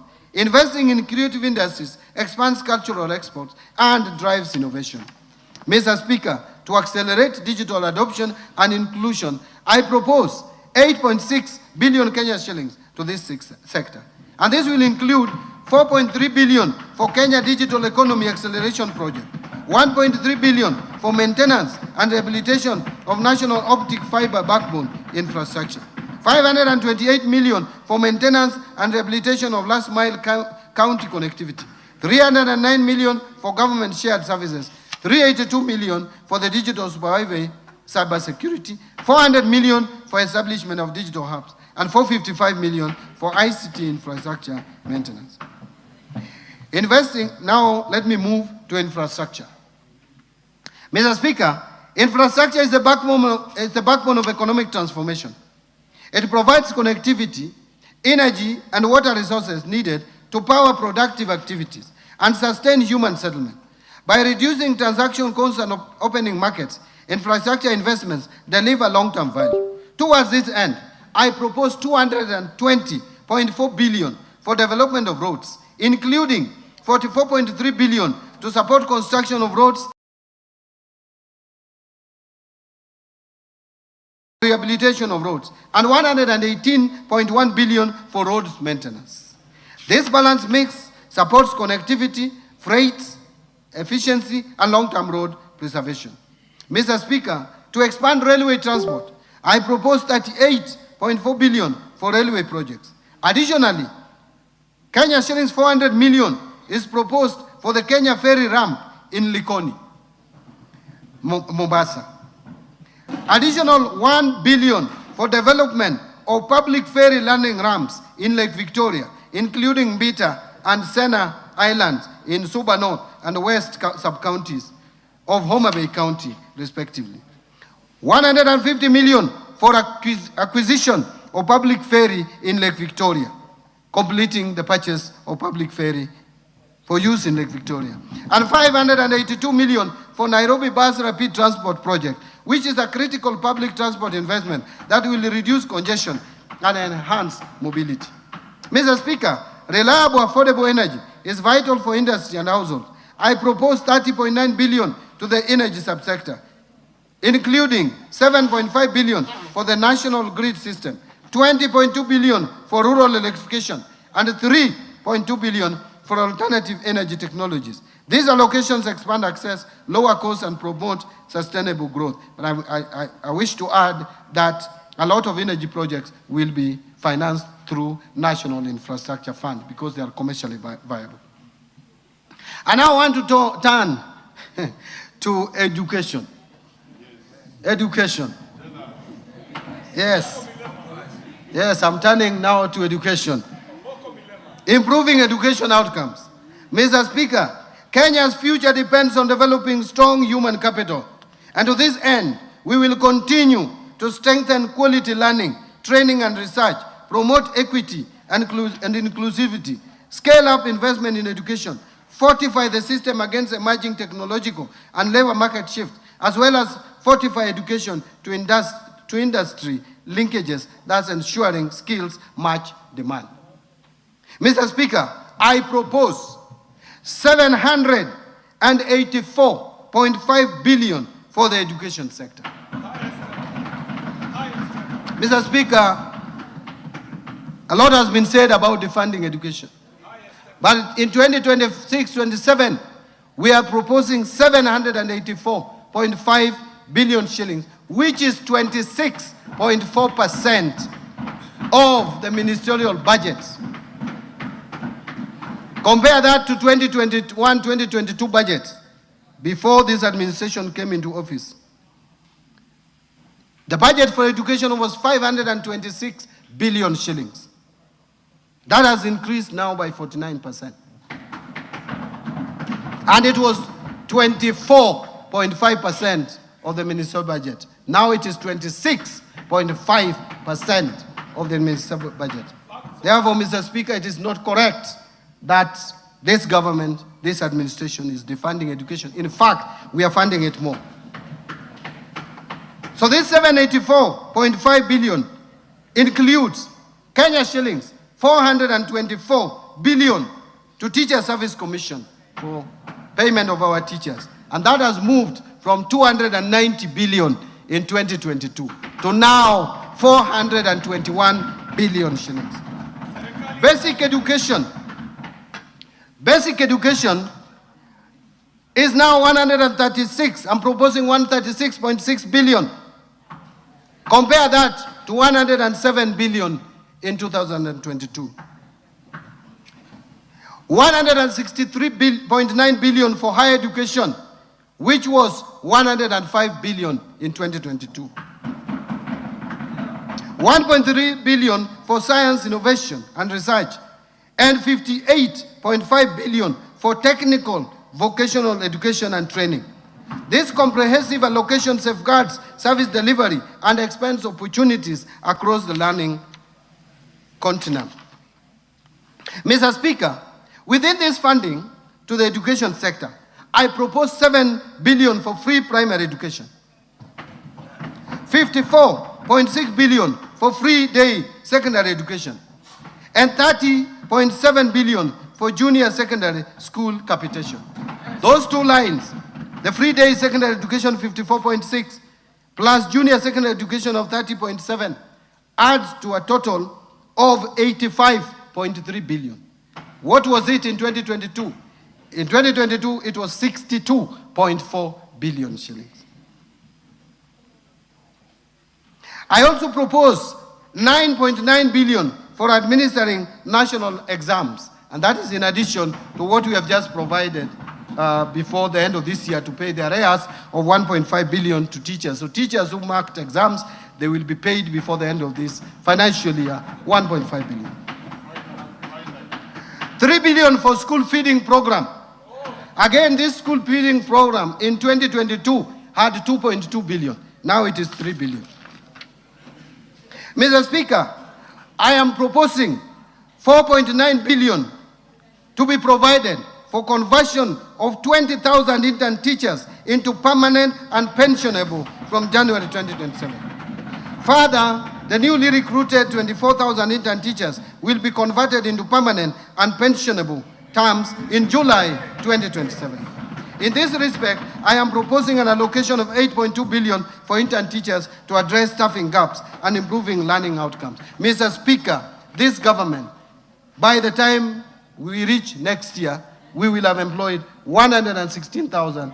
If you put it in terms of averages, over 20,000 teachers per year There is no any other government that has ever employed more than 10,000 teachers per year. This government is employing on average 20,000 teachers per year. Mr. Speaker, to improve learning environment and skills training, I am proposing 4.1 billion for primary and secondary school infrastructure and 2.1 billion for construction and equipping of TVET centers, 7.1 billion for the Kenya Primary Education Equity and Learning Program, and 4.7 billion for Kenya Secondary Education Quality Improvement Project. Mr. Speaker, further investments in this sector include the following: 56.3 billion for Higher Education Loans Board for provisional loans to university and TVET students. And how much was it in 2022? 15.39. It has moved from 15.39 to 56.3 billion in this financial year. There is additional 30.9 billion for university scholarships. There is also 9.2 billion dedicated specifically for TVET scholarships and 6.7 billion for CBA arrears for universities and 2021-2022 CBA. And another 5.9 billion for ongoing projects in universities across the country, measures that expand access and strengthen human capital for a competitive economy. Mr. Speaker, let me talk now or speak to supporting manufacturing for job creation. Mr. Speaker, manufacturing is a linchpin for structural transformation. We will therefore continue to strengthen local value chains, deepen backward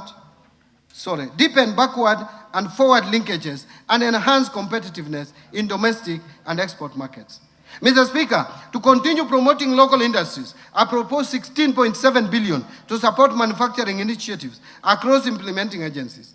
This includes 2.6 billion for equipping county integrated agro-industrial parks, the ones that have been completed. 5.4 billion for supporting access to finance and enterprise recovery projects. 602 million for development of a three-river textile hub. 300 million for establishment of flagship export processing zone SAP, and 604 million for the development of special economic zone textile park in Naivasha, and 2.4 billion for Kenya jobs and economic transformation. These measures will deepen industrial clustering and create high-quality jobs. Mr. Speaker, I further propose 500 million for coffee cherry revolving fund, 2 billion for coffee debt waivers, and 2.7 billion for sugar sector reforms in order to stabilize key agricultural industrial value chains and protect livelihoods. Mr. Speaker, to prepare our youth for industry needs, I propose Kenya shillings 500 million for construction of industrial research laboratories that will foster innovation, internship, and industry academia collaboration. Now, improving security, which is of concern to all of us. Mr. Speaker, a safe and stable environment is indispensable for investment, trade, and economic growth. I therefore propose 252.1 billion for defense, 144.7 billion for the National Police Service, 64 billion for the National Intelligence Service, 63.9 billion for internal security and the national administration, and 42.6 billion for prison services. And these allocations strengthen national security and uphold the rule of law. Specific security interventions or investments include 13 billion to cater for leasing of police motor vehicles, 7 billion for police modernization program, 1 billion for construction and modernization of national forensic facilities. I have also proposed 3.9 billion for stipend to village elders for the first time, something that has been talked about for years, to enhance local administrative capacities, to appreciate. Thank you very much. Mr. Speaker, let me repeat. I have also proposed 3.9 billion for stipend to village elders to enhance local administrative capacities and to appreciate and recognize. to recognize the role played by village elders in helping address security and other societal challenges. Mr. Speaker, allow me now to turn to protecting the vulnerable groups in our society.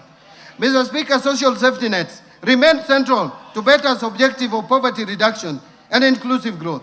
Strengthen safety nets, protect livelihoods, create pathways out of poverty, and enable economically excluded households to participate in productive activities. In this regard, Mr. Speaker,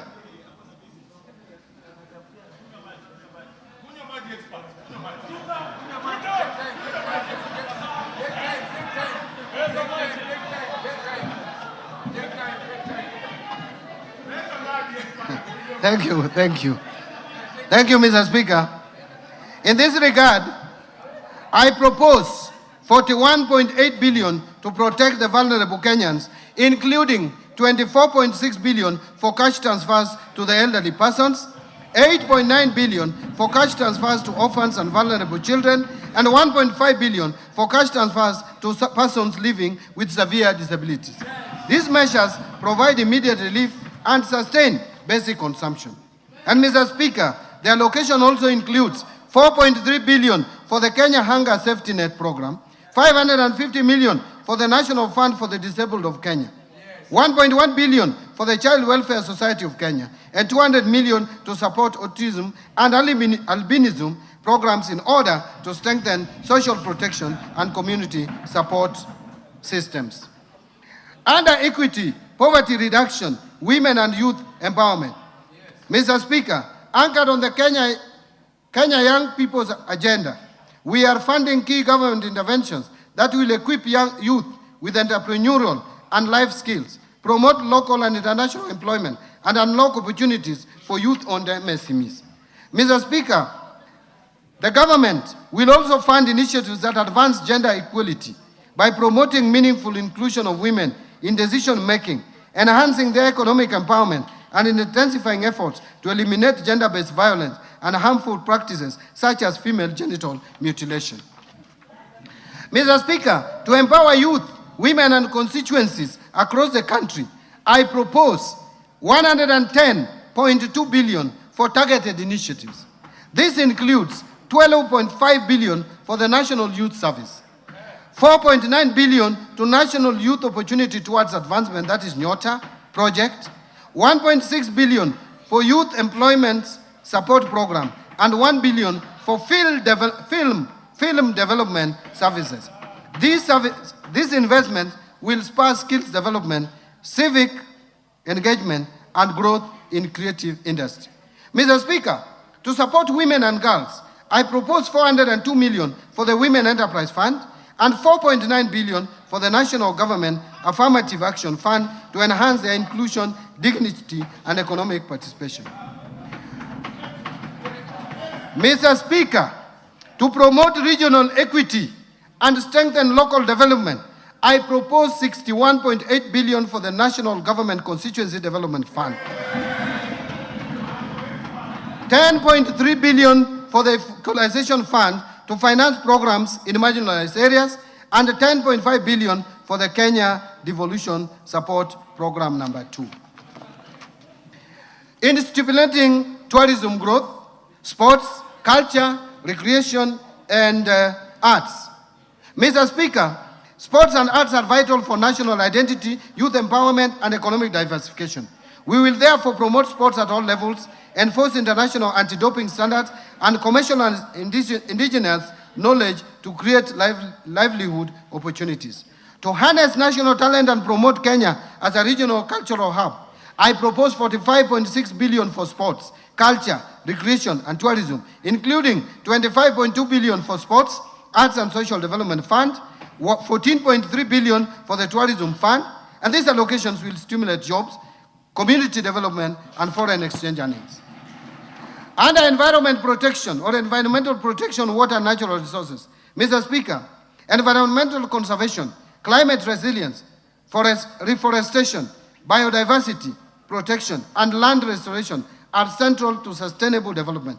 Access to clean water, improved sanitation, and expanded irrigation are equally crucial for health, productivity, and agricultural growth. Towards this end, I propose an allocation of 124.8 billion for the cluster. And Mr. Speaker, to safeguard ecosystem and tackle climate risk, I propose 13.4 billion for forest resources conservation and management, 1.7 billion for forest research and development. I also propose 3.2 billion for tree growing campaign. Mr. Speaker, I further propose 4.7 billion for environment management and protection, 8.9 billion for the Kenya financing locally led climate action project, FLOCA, and 1.8 billion for meteorological service. Mr. Speaker, in order to support solid waste management in Nairobi, I propose 2.5 billion and 1 billion for the removal of asbestos as well. Additional targeted allocations in this sector include 13 billion for wildlife security, conservation and management, 1.2 for wildlife research and development, 1.1 billion for human-wildlife conflict compensation, 800 million for wildlife insurance. And these investments protect natural capital that underpins tourism and rural livelihoods. Mr. Speaker, to expand water infrastructure and ensure water security, I propose 51.5 billion for water and sewerage infrastructure development, 6.3 billion for water resource management, 2.5 billion for water storage and flood control. Mr. Speaker, to promote irrigation development in the country and reduce reliance on rain-fed agriculture, I propose 1.1 billion for irrigation and drainage development, 1.8 billion for large-scale commercial irrigation development, 3.3 billion for community-managed irrigation development, 3 billion for public irrigation schemes, 1.6 billion for revitalization of irrigation in asal areas, and these allocations will improve access, productivity, and resilience in agriculture and settlement. Now, improving governance and sustaining the fight against corruption. Mr. Speaker, strong institutions and adherence to the rule of law are prerequisites for sustainable development. Effective governance strengthens investor confidence and ensures efficient delivery of public services. To strengthen accountability and the rule of law, I propose 5.1 billion for the Ethics and Anti-Corruption Commission, 7 billion for the Office of the Director of Public Prosecutions, 6 billion to the State Law Office, 9.8 billion for the Office of the Auditor General, and these allocations will intensify anti-corruption efforts and reinforce public sector integrity. Mr. Speaker, to enhance parliamentary oversight and legislative functions, I propose 50.9 billion for Parliament. Further, to support administration of justice, I propose 30.4 billion for the judiciary. These allocations are essential to uphold democracy, transparency, and citizen trust in public institutions. Now, allocations to county governments. Mr. Speaker, the government remains committed in supporting devolution through intergovernmental fiscal transfers in line with Article 202 of the Constitution. I therefore propose to allocate 428 billion in equitable share, which shall be transferred to the respective county governments as per the first basis formula during the financial year 26-27. The 428 billion represents 21% of the most recently audited revenues for the financial year 22-23, way higher than the minimum of 15% prescribed in Article 203 2 of the Constitution. Mr. Speaker, including the additional allocation from the national government share of revenue of 16.6 billion to the proposed shareable of 428 billion, implies that the county governments will receive a total of Kenya shillings 444.6 billion, just a few billions, less than about 5 billion less than what is in the 10-point agenda. Further to this allocation, I have proposed an additional allocation of 57.4 billion from loans and grants from development partners. Mr. Speaker, the National Treasury has developed the Draft Public Finance Management Bill 2025, which proposes to amend Sections 42 and 191 of the Public Finance Management Act, CAF 412. These amendments aim to provide for submission of two separate bills, one on the county government's additional allocations, national government share of revenue bill, and the other on proceeds from loans and grants from development partners bill. This will mitigate delays in the approval and disbursement of county government's additional allocations. Now let me speak or talk about Equalization Fund. Mr. Speaker, to support implementation of projects in the marginalized areas, 10.3 billion has been proposed as an allocation to the equalization fund in the financial year 26-27. Mr. Speaker, now I turn to county governments pending bills. Mr. Speaker, the growing stock of pending bills in county government poses a fiscal risk. As of 30th June 2025, county governments reported outstanding pending bills of 183 billion. And Mr. Speaker, during its 27th ordinary session, the Intergovernmental Budget and Economic Council, IBEC, approved and adopted the county government pending bills action plan submitted by the Controller Budget. The Council directed all county governments to customize and implement their respective pending bills action plans to progressively reduce the stock of pending bills. I urge county governments to ensure full implementation of the agreed action plans. Now let me turn to taxation measures. Having talked about expenditure, the money being allocated here and there, now it is the time to see where money is coming from. Taxation measures. Mr. Speaker, following the tragic events of 25th June of 2024, which I hope will never be repeated again in this country, a day that remains etched in our hearts, government was reminded of the need to always listen to the voices of our citizens. As I mentioned at the beginning of this statement, I championed public engagements with Kenyans of all walks of life while putting together this budget and the supporting policy measures. Mr. Speaker, over the last 1 month, focus has been more on the Finance Bill 2026. And like I mentioned, I engaged Kenyans widely in town hall meetings, various media stations, Bunge la Mwananchi at Jivanji Gardens here in Nairobi, Ongata Rongai in Kajiado, comrades at the University of Nairobi, Citizen Digital Express, just to mention but a few. I wish to thank all Kenyans who took time to attend these forums and engage with me. My assurance is that their voices have been reflected in the proposal that I'm presenting today. Mr. Speaker, in preparing these proposals, I have been guided by the overriding principle of placing the well-being of the common Mwananchi first.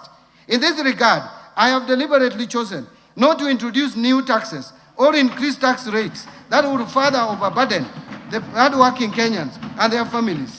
Instead, the measures are focused on reforms that improve efficiency in tax collection, create a fairness in the tax system, and broaden the revenue base without burdening the Mwananchi.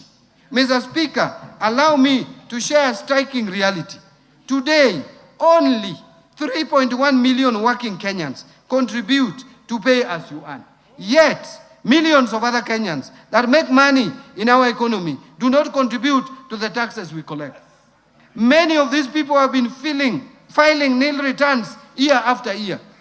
The burden of developing this country has therefore been on a few of us. And Mr. Speaker, that this must change.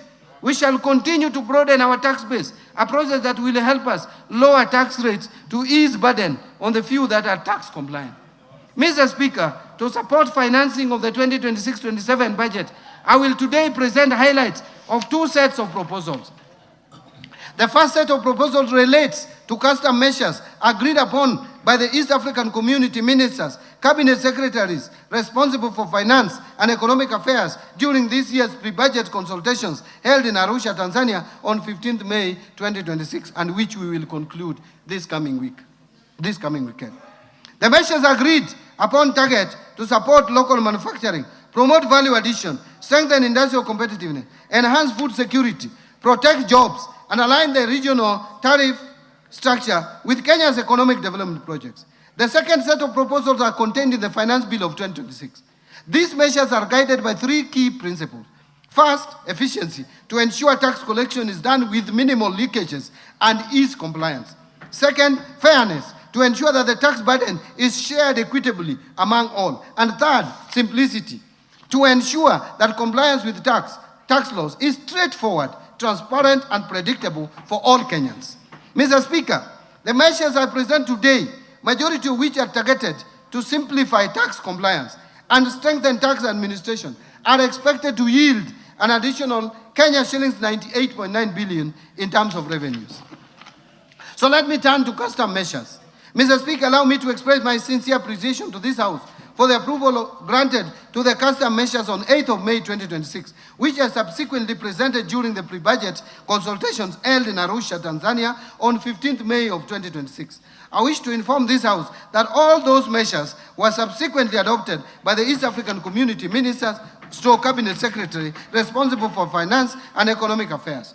These measures will take effect from 1st July 2026. I will now highlight some of them.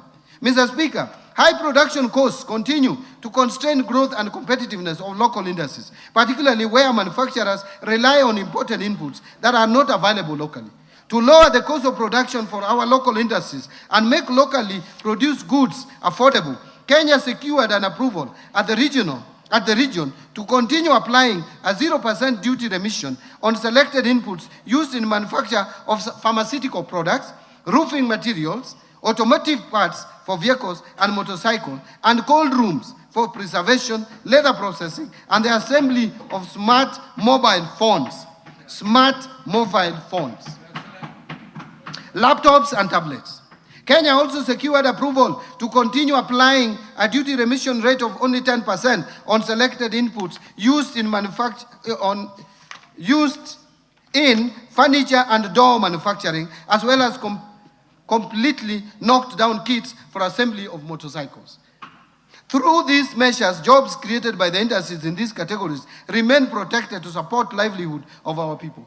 Mr. Speaker, food security is one of the pillars under the bottom-up economic transformation agenda, and therefore remains a national priority. To support affordability of food and animal feeds by Kenyans, Kenya was allowed to continue importing wheat at a duty remission rate of 10% instead of the common external tariff rate of 35%. Continue importing imports for manufacture of animal feeds. I want to repeat. Continue importing inputs for manufacture of animal feeds duty-free under the East African Community Duty Remission Scheme, and apply a 0% import duty on dates consumed by our Muslim brothers and sisters during the period of Ramadan in 2027. Kenya also secured approval to continue applying an import duty of 35% or $200 per metric ton, whichever is higher, on imported rice instead of the common external tariff rate of 75% or $345 per metric ton.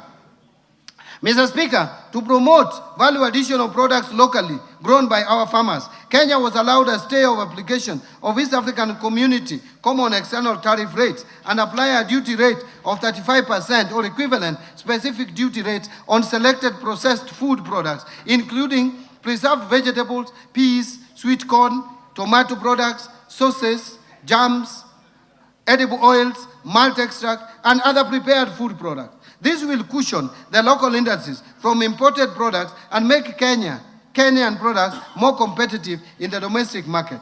Protect these agro-based industries, thus safeguarding income of our farmers and the local jobs created in the agro-processing value chain. Mr. Speaker, to protect local manufacturers in the textile, apparel, leather, and footwear sectors, and the many jobs in these industries, Kenya was granted an extension of a stay of application of EAC common standard tariff and apply higher duty rates ranging between 25% and 35% on imported textiles, apparel, blankets, bed linen, carpets, tarpaulins, leather products, and worn clothing, while maintaining 0% duty remission on selected inputs for leather processing.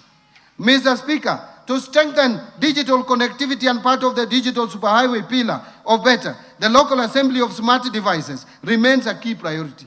Expanding access to affordable smart telecommunication devices will enable more Kenyans participate in the digital economy and benefit from emerging opportunities in business and innovation. With this in mind, Kenya requested and was granted a 0% duty remission on inputs used in the assembly of smartphones, laptops, and tablets. Additionally, optical fiber cables and recorded software products will be imported at a higher tariff rate of 10% instead of the EAC common external tariff rate of 0%. Mr. Speaker, to lower the cost of construction materials for the delivery of affordable housing as part of BETTER priorities, Kenya was allowed to continue applying 0% 30% duty remission on selected inputs for the manufacture of roofing materials and related industrial products. Further, to protect local industries that manufacture steel products, aluminum products, pipes, electrical equipment, ceramic tiles, and other construction materials, Kenya was also allowed to continue applying stays of application at duty rates ranging from 25% to 35%, together with equivalent specific duty rates where applicable, to discourage under declaration of import values. Mr. Speaker, given the limited fiscal space, Kenya continues to explore alternative financing models, particularly the public-private partnership arrangements in developing infrastructure projects. With this in mind, Kenya was granted a stay of application of the common tariff and apply a 0% import duty on goods. Mr. Speaker, local assembly of motor vehicles and the manufacturing of automotive parts continue to create jobs for Kenyans. In this respect, Kenya applied to protect these industries and the associated value chain. Kenya was granted a 0% duty remission on selected inputs used in the manufacture of automotive parts. Mr. Speaker, to support local manufacturing of paper and paper products, Kenya was allowed to continue applying stays of application at a rate of 35% on craft paper and paperboard, printed polybags, sacks and bags, and related packaging materials instead of the common tariff rates of 25%.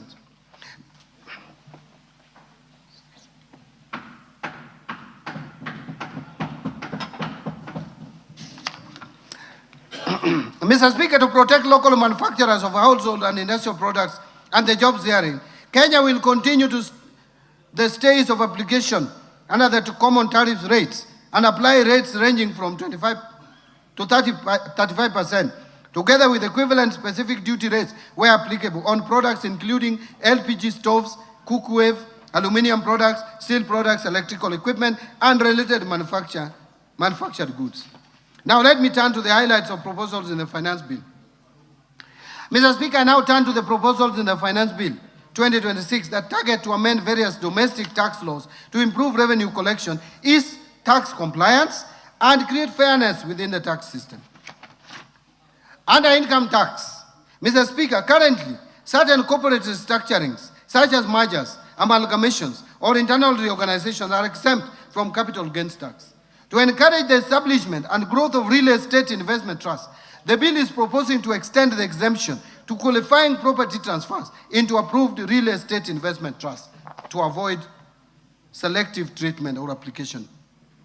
Mr. Speaker, to promote fairness, improve consistency within the tax system, and support investment in the petroleum sector, the bill is proposing to reduce the corporate tax rate applicable to non-resident petroleum contractors to 30% from 37.5%. This will harmonize with the rate that is applicable to other non-resident companies. The bill further clarifies that repatriated income earned by non-resident petroleum contractors will be subject to tax at the rate of 15%, consistent with the treatment applicable to other non-resident persons operating in Kenya. Mr. Speaker, the current framework for taxation of trusts is complex and may create uncertainty in the taxation of trust incomes and distribution. To improve clarity and align the framework with the international best practices, the bill is proposing to introduce a single point taxation system at the trustee level and removes the risk of double taxation for beneficiaries, thereby improving compliance and reducing opportunities for tax avoidance. Mr. Speaker, the bill does not propose to increase monthly income tax. I wish to state that. On the contrary, the bill is proposing a simplified tax framework for non-resident persons who earn monthly rental income in Kenya but do not pay tax on that income. In this case, therefore, non-resident landlords will be required to register and account for tax directly, especially where the property is not managed through a property agent, while preserving the existing withholding tax framework where non-residents are currently complying with their tax obligation. Mr. Speaker, this proposal will not result in higher rent or additional burden on existing tenants that reside in properties owned by non-residents. Mr. Speaker, currently any persons making payments to non-resident ship owners and charterers are required to withhold and remit tax on shipping income. This has affected compliance, particularly where persons producing shipping services are not aware of the withholding obligations.